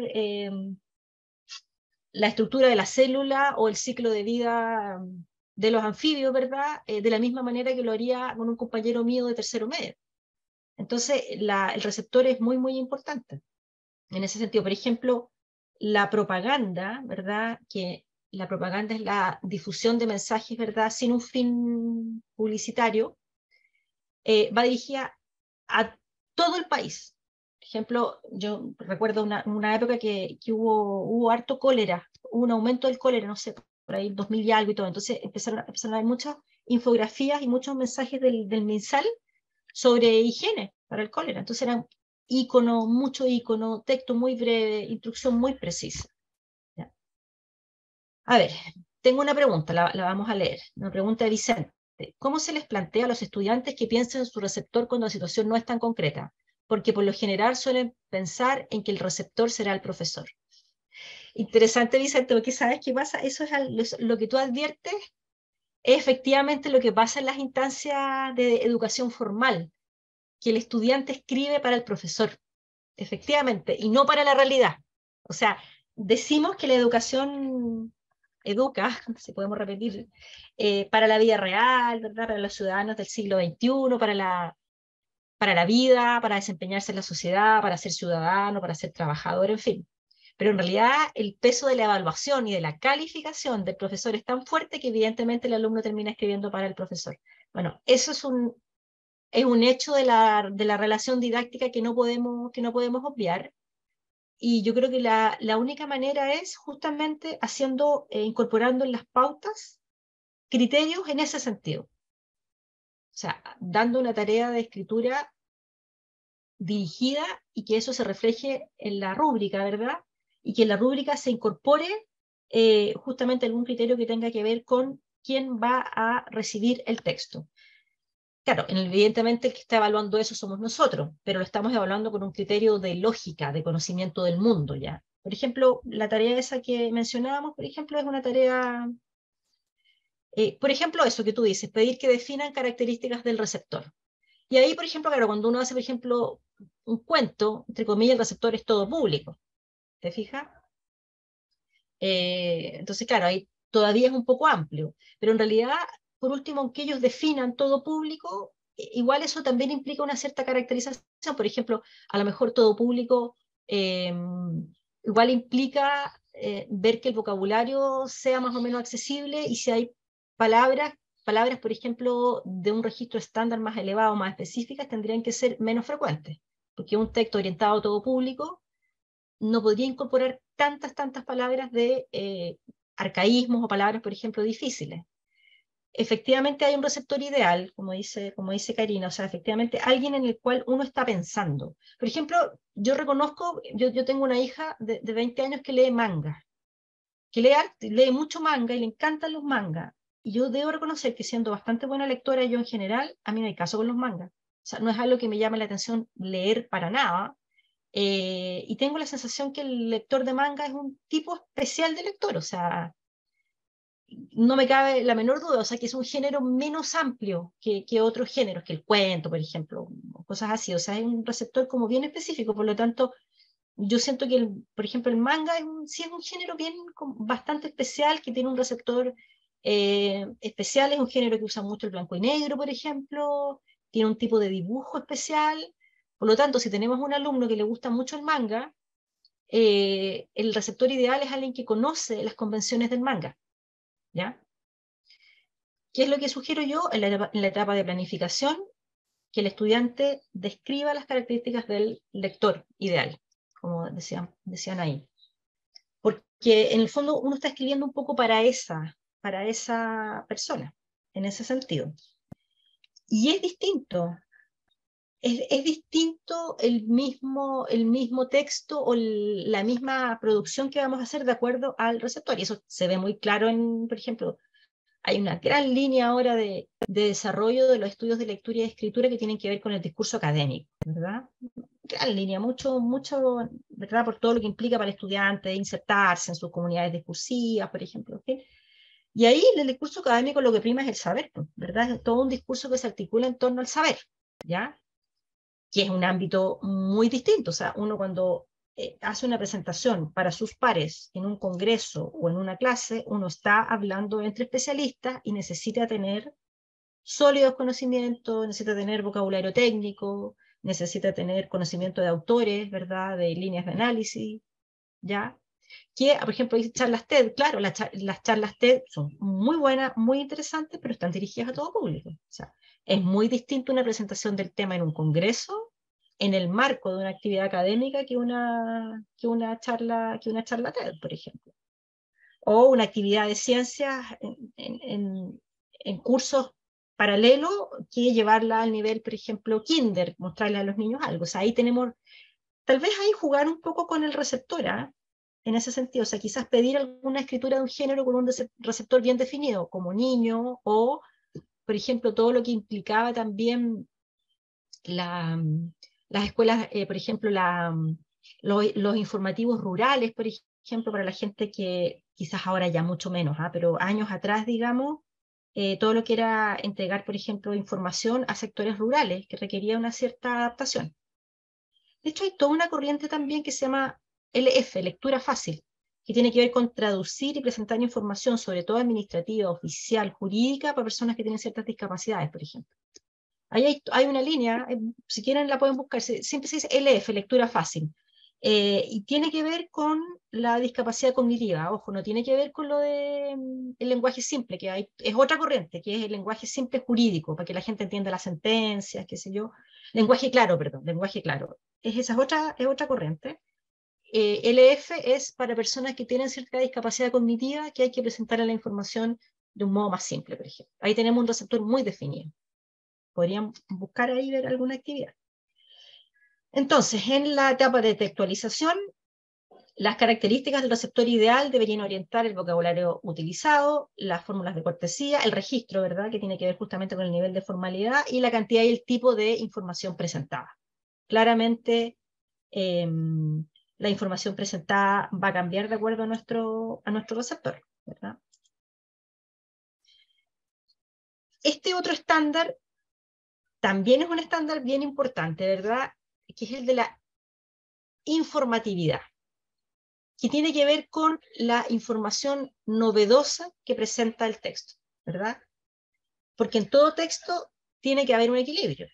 Hay información conocida y hay información nueva, ¿verdad? Entonces hablamos de baja informatividad cuando es un texto predecible y poco inesperado, ¿verdad? Y un texto altamente informativo requiere un receptor cooperativo, y ahí pongo una cita, pues: procesar secuencias con un alto nivel de informatividad requiere realizar un esfuerzo mayor que procesar secuencias con un bajo nivel de informatividad. Pero por el contrario, también suele ser una actividad mucho más interesante. Entonces ahí va a depender también del tipo de texto, ¿verdad? Su nivel de informatividad. Y esto, ¿verdad?, tiene que ver mucho más con el contenido del texto, ¿verdad? No solamente con el contenido, ¿eh? Tiene que ver mucho con eso, pero también con la forma. Vale decir, hay formas también más o menos novedosas en que se puede presentar, ¿verdad?, la información. Veamos algunas claves del tratamiento didáctico.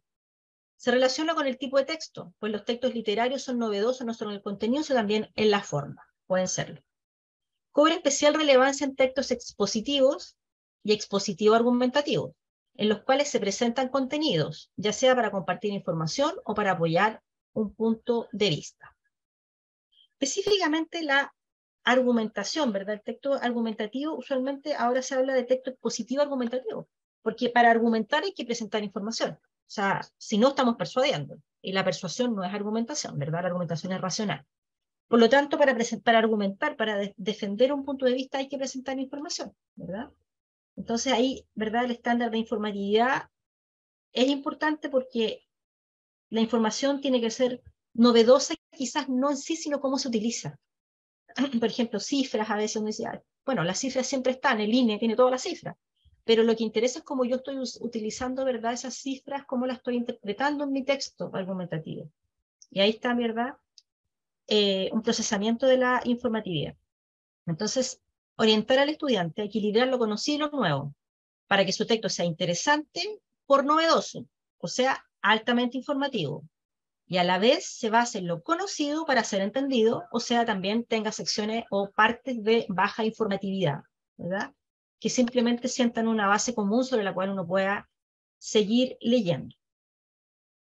Y aquí es importante, también vamos a tomar este elemento de la lingüística del texto, que no habíamos hablado hasta ahora, y también es importante enseñar, y más que enseñar las secuencias textuales o los tipos textuales en el aire, es enseñar cómo utilizarlo, ¿verdad?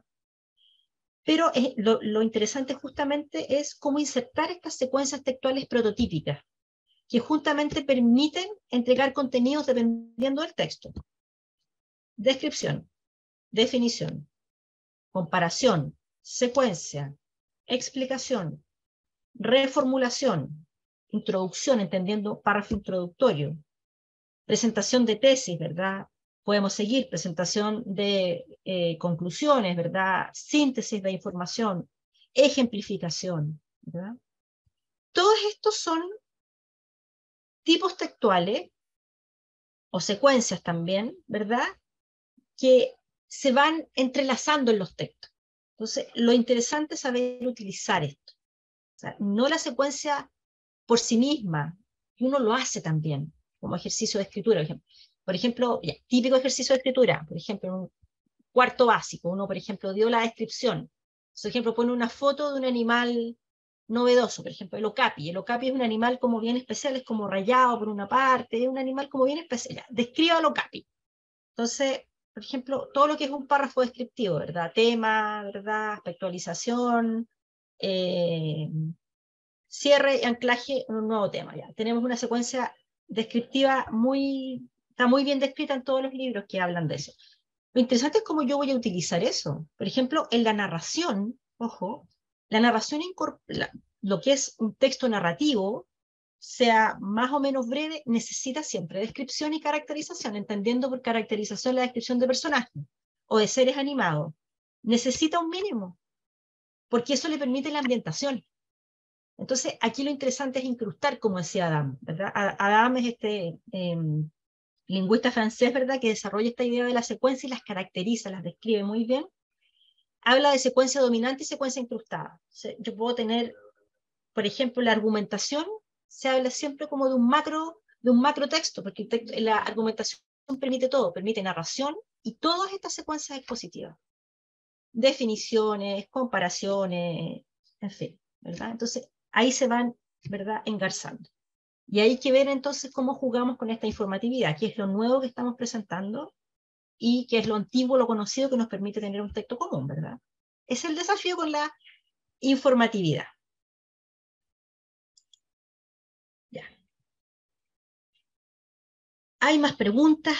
Por favor, si alguien quiere intervenir, estoy mirando acá, estoy viendo que no hay preguntas. A ver, Carlos Julián Espinel, en un cuento y novela se pueden adaptar las secuencias textuales. A ver, Carlos, ¿en qué consiste tu adaptación? Si quieres, activa el micrófono, porque tú dices adaptar. A ver, cuéntanos cómo lo ves tú en tu práctica. No sé si estás presente, Carlos Pinel. Muy buenos días. Hola, buenos días. ¿De dónde eres, Carlos? De Colombia. Bienvenido. Cuéntanos. Pues se les solicita a los estudiantes que recreen o que realicen un cuento, pero lo que usted nos decía anteriormente, que si es esto una descripción de un lugar, entonces hagan la descripción de ese lugar. Entonces estamos hablando de descripciones de todo tipo, ¿cierto? Es una descripción de un personaje, descripción de un lugar, descripciones o de textos dialogados. Entonces estamos hablando del texto dialogado dentro de ese mismo cuento, en una novela también. Entonces no solamente las características físicas de esa persona, sino también las psicológicas.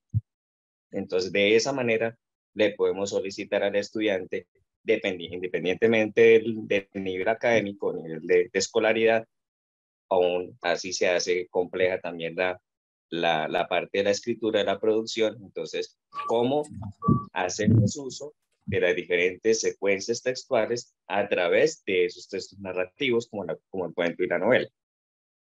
Eso siempre lo he trabajado precisamente en un curso de producción. Gracias, Carlos. Efectivamente, sí. De hecho, tú mencionaste algo muy importante. Uy, hay un micrófono abierto por ahí. El diálogo, por ejemplo, la secuencia dialogal también es un tipo textual y es bastante útil y es frecuente también en los textos narrativos, como tú dices. Daniela Leviche, tienes la mano levantada. Te acabo de ver, perdona. Si quieres desbloquear micrófono, no sé si... Sí. Daniela. Profesora, en base a lo que la escuchaba, utilizaste bastante, o sea, conceptos tales como tipos de texto, secuencia, género, y ahí a mí se me genera un poco de ruido en base a cómo nosotros le transmitimos básicamente la información a los estudiantes, porque desde la básica se enseña mucho desde tipo de texto narrativo, texto instructivo, como que se estructuraliza mucho de cierta forma el texto dentro de una tipología textual, y cuando avanzamos de nivel, nosotros ya empezamos a complejizar, entonces ahí las nomenclaturas como que se pierden de cierta forma, porque desde los cursos de la enseñanza media o de séptimo hacia arriba, uno empieza a trabajar en base a temáticas y no en base a tipologías textuales. Por ejemplo, la temática del heroísmo, entonces uno trabaja distintos géneros discursivos que están en base a esa temática. Entonces las chiquillas después que vienen de sexto a séptimo como que de cierta forma se desencajan y dicen como, oh, esto es otro lenguaje, y en realidad es la misma nomenclatura.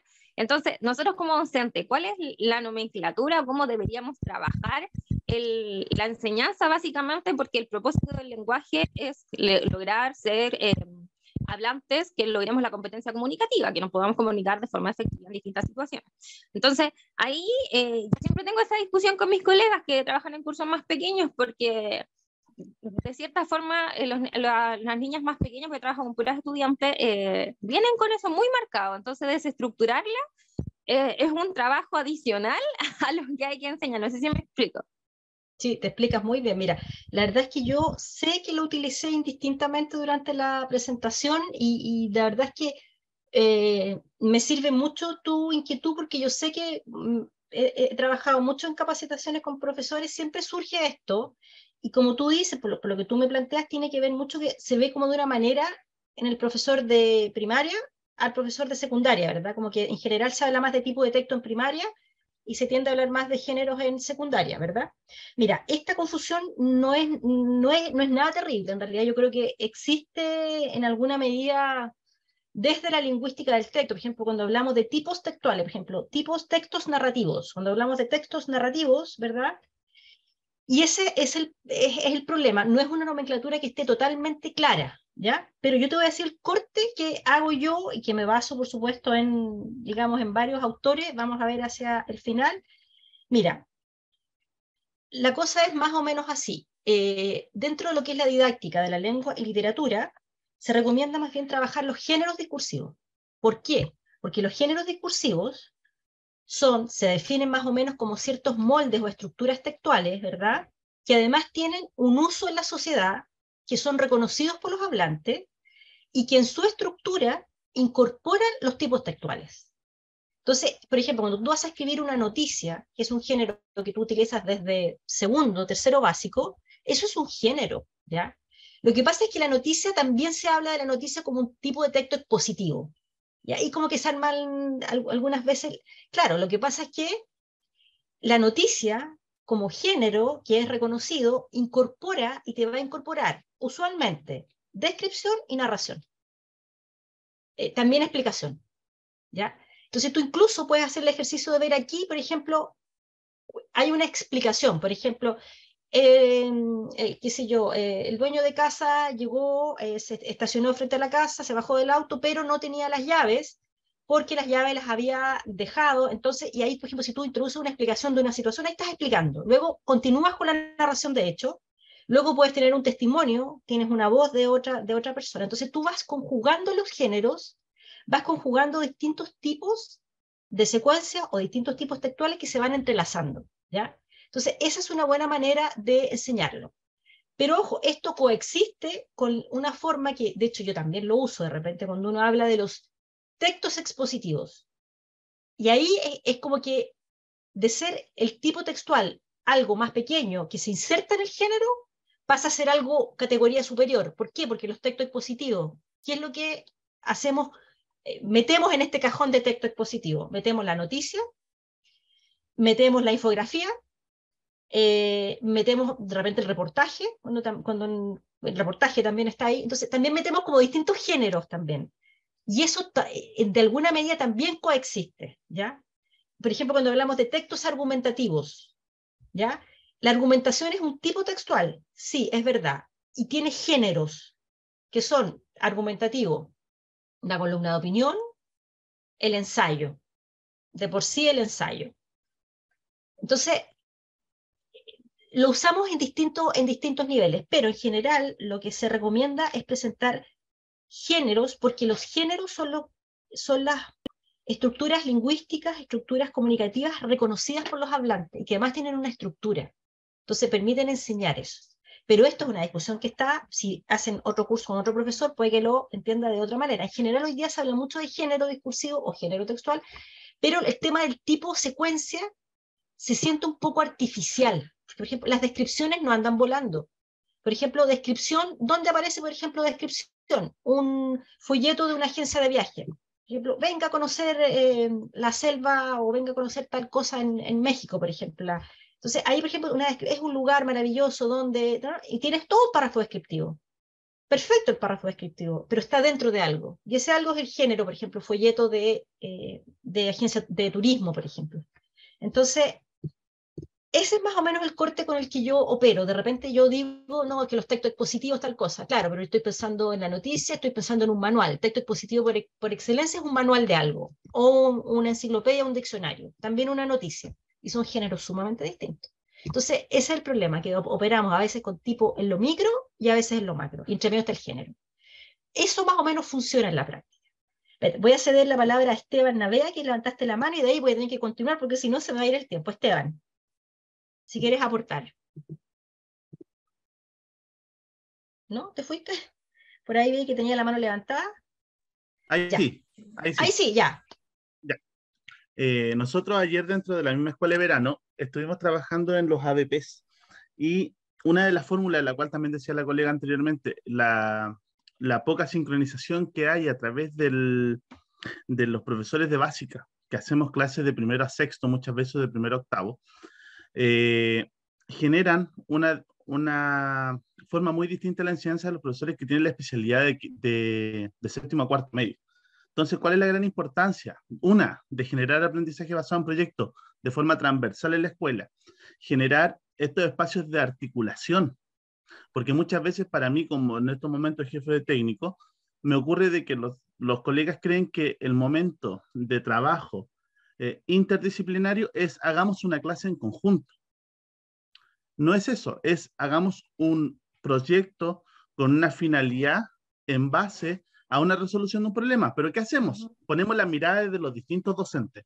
Desde el docente que está en media, desde el docente que está en básica, desde la mirada si vamos a hacer un proyecto transversal de lenguaje. Con todos los profesores de lenguaje. Vamos a solucionar una de las brechas más bajas, que es el tema de la comprensión lectora, porque los estudiantes no comprenden lo que leen. ¿Cómo es el aporte desde todas las aristas de la escuela, generando un macro proyecto de lectura? Y ahí vamos a conocer también cómo trabaja el otro colega, porque como docentes también nos ocurre que muchas veces somos muy cerrados en nuestras prácticas. Entonces, cuando empezamos a compartir de esta forma, se ve la realidad de la práctica docente, se ve la realidad hacia dónde apuntamos y hacia dónde queremos formar este proceso de coenseñanza, coaprendizaje y aprendizaje colaborativo con los colegas, con los niños, también en un beneficio de la escuela y subir estándares que están bajos a nivel país. Efectivamente, sí, mira, es un gran tema. Gracias, Esteban, yo agradezco mucho tu comentario. Yo siento que también de pronto también pasa un poco a lo mejor por capacitación también, o sea, como un poco recibir una mirada, por ejemplo, esto que estamos conversando acá, también como recibir una mirada externa, porque en realidad, más o menos, en lo que se lee hoy día en términos de didáctica, de lectura y la escritura, de didáctica de la lengua y literatura, hoy día se habla mucho de la enseñanza por género. Entonces, eso es lo que está hoy día. ¿Se fijan? Ya, está muy interesante, pero tengo que terminar con algunas cosas. Así que estándar 6, situacionalidad, es un estándar muy importante porque tiene mucho que ver con lo que es competencia comunicativa. Se refiere a los factores que hacen que un texto sea relevante con respecto a la situación comunicativa en que aparece, ¿verdad? Y aquí hablamos de textos adecuados, ¿verdad? O sea, un texto que resulta adecuado o no. ¿Cuándo es adecuado o no? Depende del evento comunicativo, o sea, de la situación en que se encuentre, ¿verdad? Aquí está el registro que hablábamos, ¿verdad? Las diferencias de registro se plasman en elementos lingüísticos. O sea, lo solemne, lo formal, lo informal o lo coloquial pasa por elección de palabras y de estructuras lingüísticas, en general del mensaje. Relación entre participantes, si es simétrica o asimétrica también, ¿verdad? Cómo se dirigen unos a otros. O sea, asimétrica, hay uno que tiene más poder o más prestigio que el otro. Simétrica, están en igualdad de condiciones. Roles sociales de los participantes, metas del productor del discurso, ¿verdad?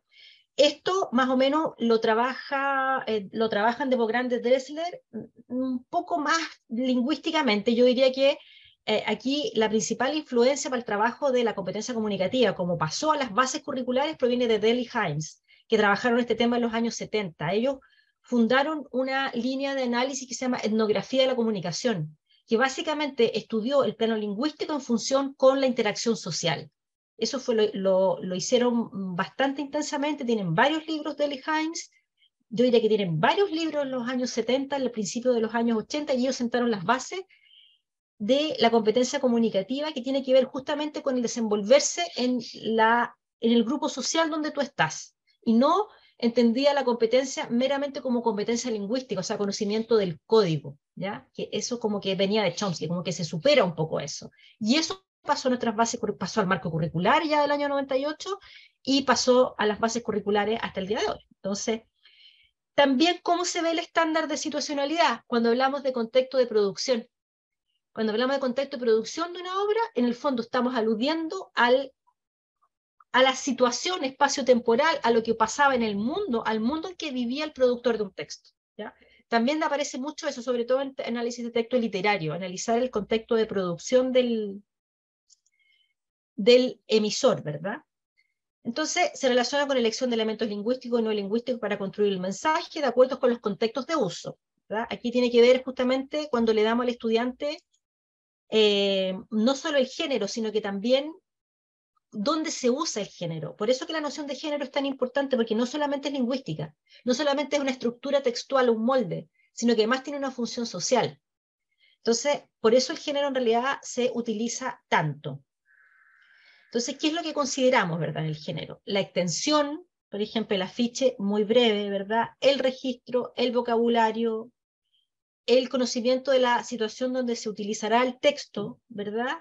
Y ojo con los deícticos. Los deícticos son esas palabras que no tienen significado de tipo contenido, sino que aluden a la situación espacio-temporal, allá, acá. ¿Qué es allá, acá? No es nada. Son adverbios que, o sea, aparecen en una oración como adverbio, pero allá y acá tienen sentido si uno considera la situación real del hablante, por ejemplo, ¿ya? Entonces, el estándar de situacional es importante porque las bases de hoy día lo complementaron. Siempre desde el marco del 98 hablamos de enfoque comunicativo, ¿verdad? O sea, de hablantes competentes. La OCDE, ojo, las pruebas PISA, habla de ciudadanos que se desenvuelven en el mundo social y laboral, ¿verdad? O sea, el uso de las competencias comunicativas para desenvolverse en el mundo. Y se agregó en las bases el enfoque sociocultural, vale decir, el conocimiento de la tradición, ¿verdad? De la literatura, ¿verdad? Como todo el peso de la cultura en que está inserto el estudiante. Que además, cuando uno estudia lenguas extranjeras también es importante, ¿verdad? Y llegamos al último estándar, que también es bastante importante, que es la intertextualidad, y que es todo un mundo la intertextualidad. No solamente lo trabajaron de Grande Dresler, hay muchos otros autores y teóricos, sobre todo en literatura también, que lo han trabajado, que se refiere a la relación de un texto actual con otros textos, ¿verdad? Previos, evidentemente, con los que presentan elementos comunes. ¿Dónde es más explícita? Por ejemplo, en textos como parodia, en la reseña. Básicamente la reseña o la crítica es hablar de otro texto, o la contraargumentación, ¿verdad? Ahí la intertextualidad es explícita porque ahí, ¿verdad?, nos estamos refiriendo a otro texto. Cuando la intertextualidad es muy fuerte, se requiere conocer el texto previo para entender y valorar el texto actual. ¿En qué nos repercute este estándar, verdad? Es un estándar muy interesante, tiene que ver mucho con el conocimiento, ¿verdad?, de otros textos, por lo tanto con la cultura, con la cantidad de lecturas, con la capacidad de lectura. Es un estándar muy amplio.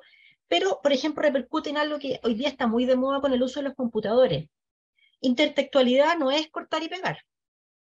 No, es tomar otros textos, leer otros textos, basarse en esos textos, informarse de esos textos y los puedes traer a tu discurso, pero no copiar y pegar, sino que los puedes referenciar con los sistemas como APA, ¿verdad? O simplemente, y vamos a ver un ejemplo que no se está referenciando, pero se está aludiendo sin decirlo a otro texto. También lo puedes hacer así como un efecto, pero copiar y pegar es un mal uso de la intertextualidad, ¿verdad? Salvo que lo hagas explícitamente, que tú estés tomando otro texto y lo estés reelaborando, lo estés parodiando, lo estés criticando, ¿verdad? Ahora, aquí hay varias cosas interesantes. El teórico que instaló la noción de género discursivo instaló también la intertextualidad, porque al utilizar un género necesariamente estamos siendo intertextuales, porque los géneros no los crea uno, los géneros existen. Por lo tanto, cuando yo utilizo un género, estoy trayendo todos los géneros, o sea, estoy trayendo todos los textos que están dentro de ese género. Por lo tanto, es inherente. Lo interesante aquí es que hay relaciones de intertextualidad, por ejemplo, por tema, muy típico. Ahí puse unos ejemplos bien clásicos, el señor presidente Miguel Ángel Asturias, el otoño del patriarca, ¿verdad? El tema de los dictadores latinoamericanos, ¿verdad? Que es un tema muy de los años 60, 70.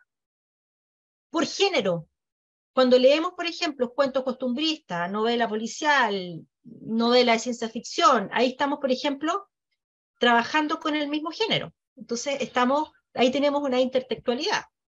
También por recurso.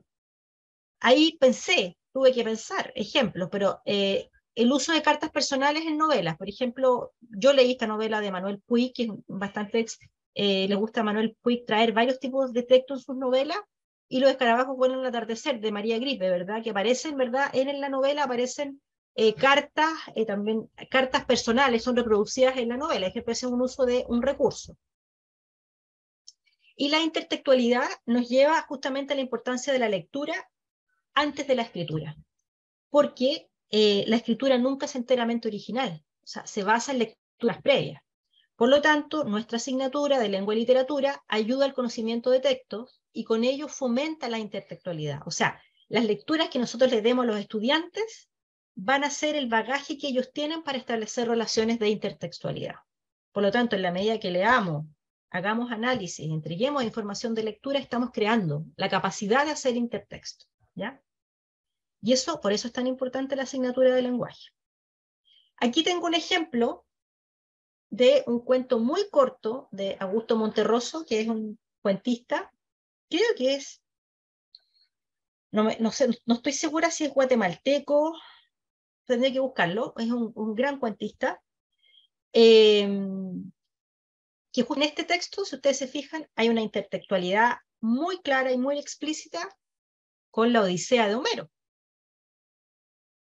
Voy a dejar un minutito para que lo lean, porque además es paródico.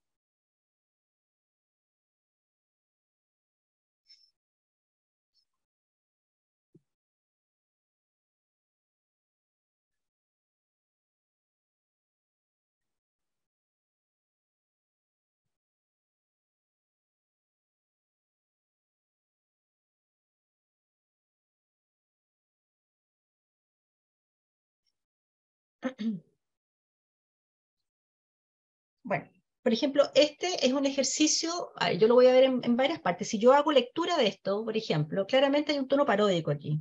Si ustedes se fijan, se está parodiando o se está ridiculizando a Ulises, quien a pesar de ser bastante sabio era muy astuto. La sabiduría se opone a la astucia. Sin embargo, no era tan astuto al parecer porque Penélope lograba engañarlo, y lo que presenta Monterroso acá es una inversión de la situación, ¿verdad? Ella iniciaba su tejido, entonces él se empezaba a aburrir y se iba a recorrer el mundo, ¿verdad? Y así ella podía coquetear con los pretendientes, o sea, la deja a ella, digamos, como una mujer más astuta que él, y luego, ¿verdad? Se ríe de Homero, quien, como se sabe, a veces dormía y no se daba cuenta de nada, ¿verdad? Entonces hay un tono aquí paródico, pero es un cuento que tiene una intertextualidad muy directa, ¿verdad?, con la Odisea de Homero. También, del punto de vista de la escritura, por ejemplo, tomar una obra canónica, por ejemplo, y dar el desafío de hacer un microcuento, así como este, que puede ser en un tono un tanto jocoso, que, por ejemplo, parodia algunos elementos de la obra canónica, por ejemplo, como lo hace Monterroso con la Odisea de Ulises, por ejemplo. También puede ser un ejercicio de escritura, ¿verdad? Bueno, vamos a ir aquí cerrando. Aquí traje dos problemas didácticos, que no los vamos a alcanzar a ver, pero uno de ellos es, ¿qué tareas de escritura se dan en el aula? Y aquí hay dos respuestas posibles. Respuestas a preguntas, ¿verdad? Que es lo que hacemos mucho en el aula, que son respuestas breves, de una estructura textual muy simple, un propósito comunicativo muy acotado, se hacen en un tiempo breve, usualmente se relacionan con la comprensión de lectura, ¿verdad? Y la idea es no quedarse en esta escritura, en las respuestas a preguntas. ¿Por qué? Justamente por eso, porque es una tarea de escritura muy acotada, muy simple, ¿verdad? La idea, ¿verdad?, es más bien darle a los estudiantes a escribir géneros. ¿Por qué? Requiere lecturas previas con un modelamiento sobre las características y las posibilidades del género. Vale decir, hay que primero hacer lectura modélica para que los estudiantes conozcan el género. Ya es un desafío, ¿verdad? Hay un proceso previo. Además, estamos trabajando con géneros discursivos.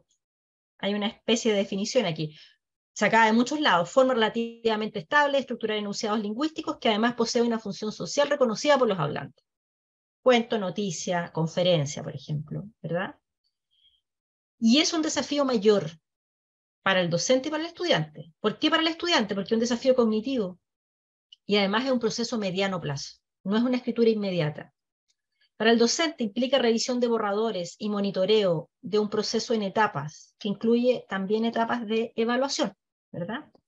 Y ahí no lo vamos a alcanzar a leer, pero hay una autora argentina que es Dora Riestra, que trabaja en una corriente que se llama el interaccionismo sociodiscursivo y trabaja mucho el género, justamente porque, de hecho, hablan del género como la mega herramienta, porque al escribir género se trabaja todo, desde la ortografía hasta lograr el propósito comunicativo. Entonces es una escritura muy abarcadora, es una tarea de escritura muy abarcadora, ¿verdad? No la vamos a alcanzar a leer ahora, pero son muy interesantes los trabajos de Dora Riestra. Ahí les dejé un texto que es del año 2020, que trabaja ella. Y aquí nos ponemos a segundo problema didáctico, muy rápido: producir un texto en una sola clase. La respuesta en realidad idealmente es no siempre. Sí se puede hacer, pero no siempre. ¿Por qué? Porque la escritura es proceso, que tiene todas estas etapas: planificación, textualización, revisión, reescritura, edición y ojalá socialización, ¿verdad? ¿En qué nos basamos para esto? Flowery y Hayes, 1996, elaboran un modelo de enfoque cognitivo, ¿verdad?, que hace dos grandes aportes. Dice, estos procesos no son etapas sucesivas, que termina una y empieza otra. No, dice yo, son etapas recursivas. O sea, se está constantemente modificando la planificación, planteando esos objetivos de escritura, escribiendo, revisando y reescribiendo. Y eso se hace tantas veces como sea posible. ¿Por qué? Porque dicen ellos, hay objetivos de proceso, o sea, instrucciones que las personas se dan al momento de redactar, y de contenido, o sea, lo que yo quiero decir. Y eso, los buenos escritores están constantemente reelaborando eso.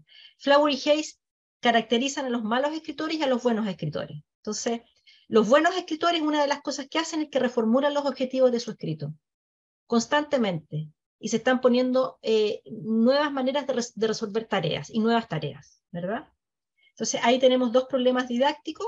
También tenemos el modelo clásico de Scardamalia y Bereiter, que ellos dicen, decir el conocimiento es reproducir lo que otros han dicho sin internalizar.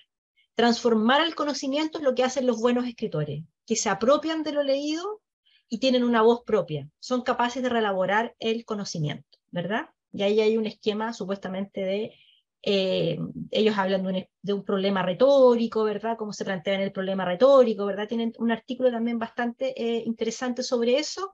Esta es un poco la teoría que tenemos, ¿verdad?, en torno a cómo enfrentar el proceso de escritura. También tenemos el modelo de Anna Camps, ¿verdad?, de secuencia didáctica. De hecho, el libro de ella se llama Secuencias didácticas para aprender a escribir. Hay una versión del año 2003, ¿verdad? Y ella aborda la tarea de escritura justamente con estas secuencias didácticas, ¿verdad? Y justamente quisiera terminar este curso un poco dejándoles esto, que son ciertos como soportes teóricos.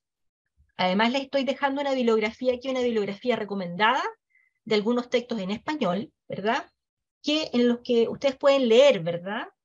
Y pueden encontrar también algunos de los autores que hemos trabajado brevemente acá, ¿verdad?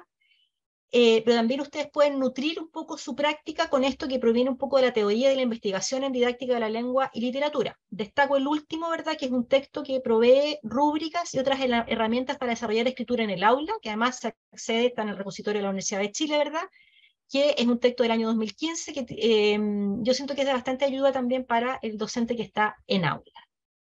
Así que bueno, se nos pasó el tiempo rapidísimo.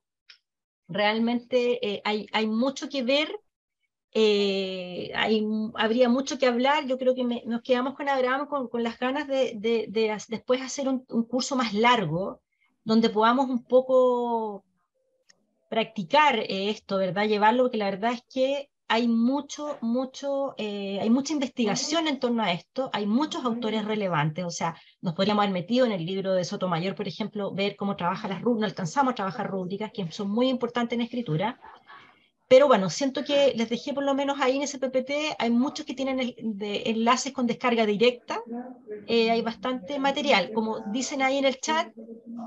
este material yo no lo mando ni nadie lo manda, sino que se descarga en Educación UTLA, en la Facultad de Educación, Sí, ¿verdad? En lo escuela. descargamos ahí, sí. Ya, súper bien. Yo lo envío acá a la escuela, todavía no lo he enviado, así que lo voy a Ok. enviar ahora para que lo puedan descargar en un ratito más. Ok. No sé cuándo lo irán a subir. Bueno, fue un gusto compartir con ustedes, les agradezco mucho sus aportes, su experiencia. Creo que es muy valioso también eso, conocer las experiencias de ustedes en aula. No lo sé el video, Santiago, si es que hay video de esto que se pueda ver, porque sabes que hubo personas que no se pudieron inscribir, que se inscribieron mal. Tengo algunas personas conocidas que me escribieron al WhatsApp que no se habían podido inscribir, que se inscribieron el día de ayer, entonces querían ver el video, así que ahí te voy a pedir, Santiago, también que me envíes a mí o lo descargo de ahí el video. Sí, la verdad es que hay mucha información. Entonces, básicamente, hacer una síntesis es difícil. Creo que a Abraham le pasó lo mismo ayer. Hay mucho que ver, así que les deseo mucha suerte en su año escolar. Gracias, y profesora bueno, Marcela. Alucinamos con su clase. qué bueno, qué bueno que les haya gustado. Muchas gracias a ustedes por estar aquí presentes. No sé, Santiago, si quieres hacer una Sí, despedida. sí, correcto. Y respondiendo a algunas dudas que están apareciendo ahí en el chat, les acabo de dejar el sitio, se los voy a volver a dejar en el chat, Sí, por donde favor. está disponible el material de las escuelas de invierno. Y digo escuelas porque nosotros vamos publicando todos los materiales de las distintas escuelas de verano e invierno que han pasado. Recuerden que estamos en la séptima versión, por tanto hay material ahí de las versiones anteriores.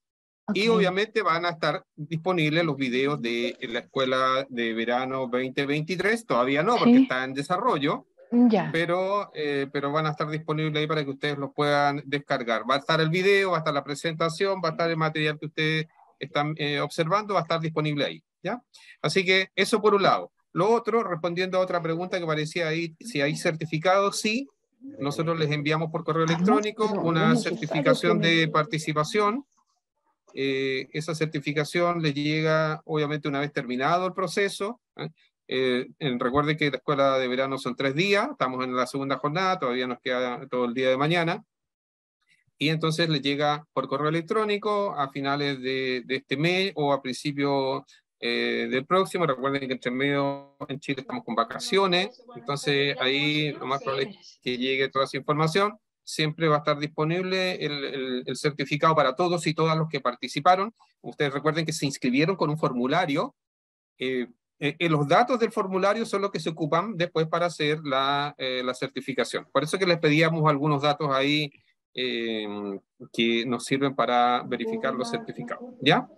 Y lo último, y creo haber respondido las preguntas, lo último es invitarlos a al resto de la jornada, y ahí quería aprovechar de comentar algunas cosas respecto a lo que tenemos para el resto de la jornada de hoy.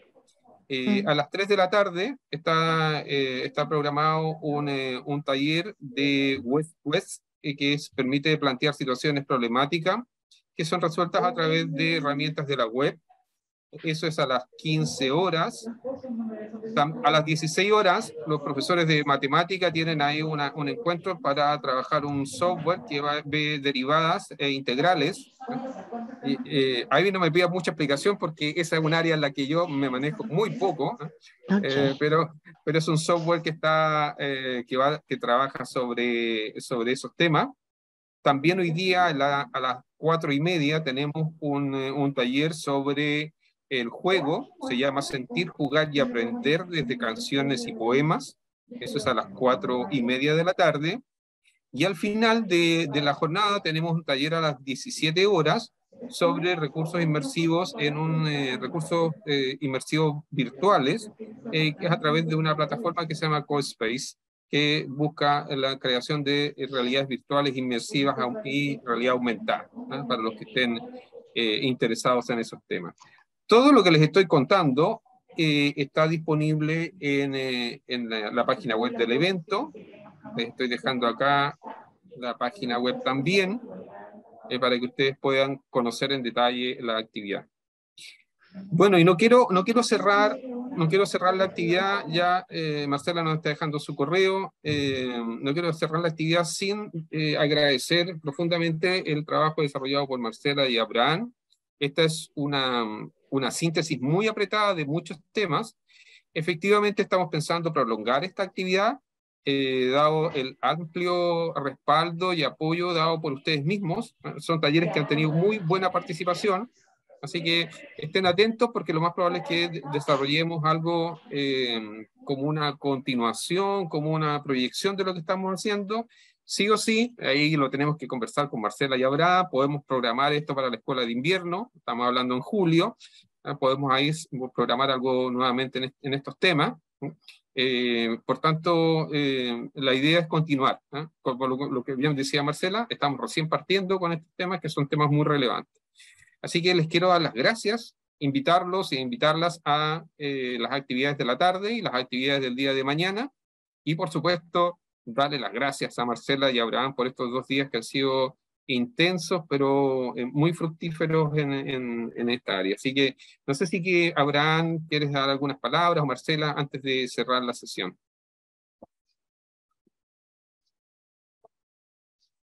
No, o sea, básicamente agradezco a los participantes, y interesante en realidad que les haya gustado. Yo creo que la experiencia de ellos realmente es muy valiosa para nosotros, así que nada, veremos algunas instancias de seguir.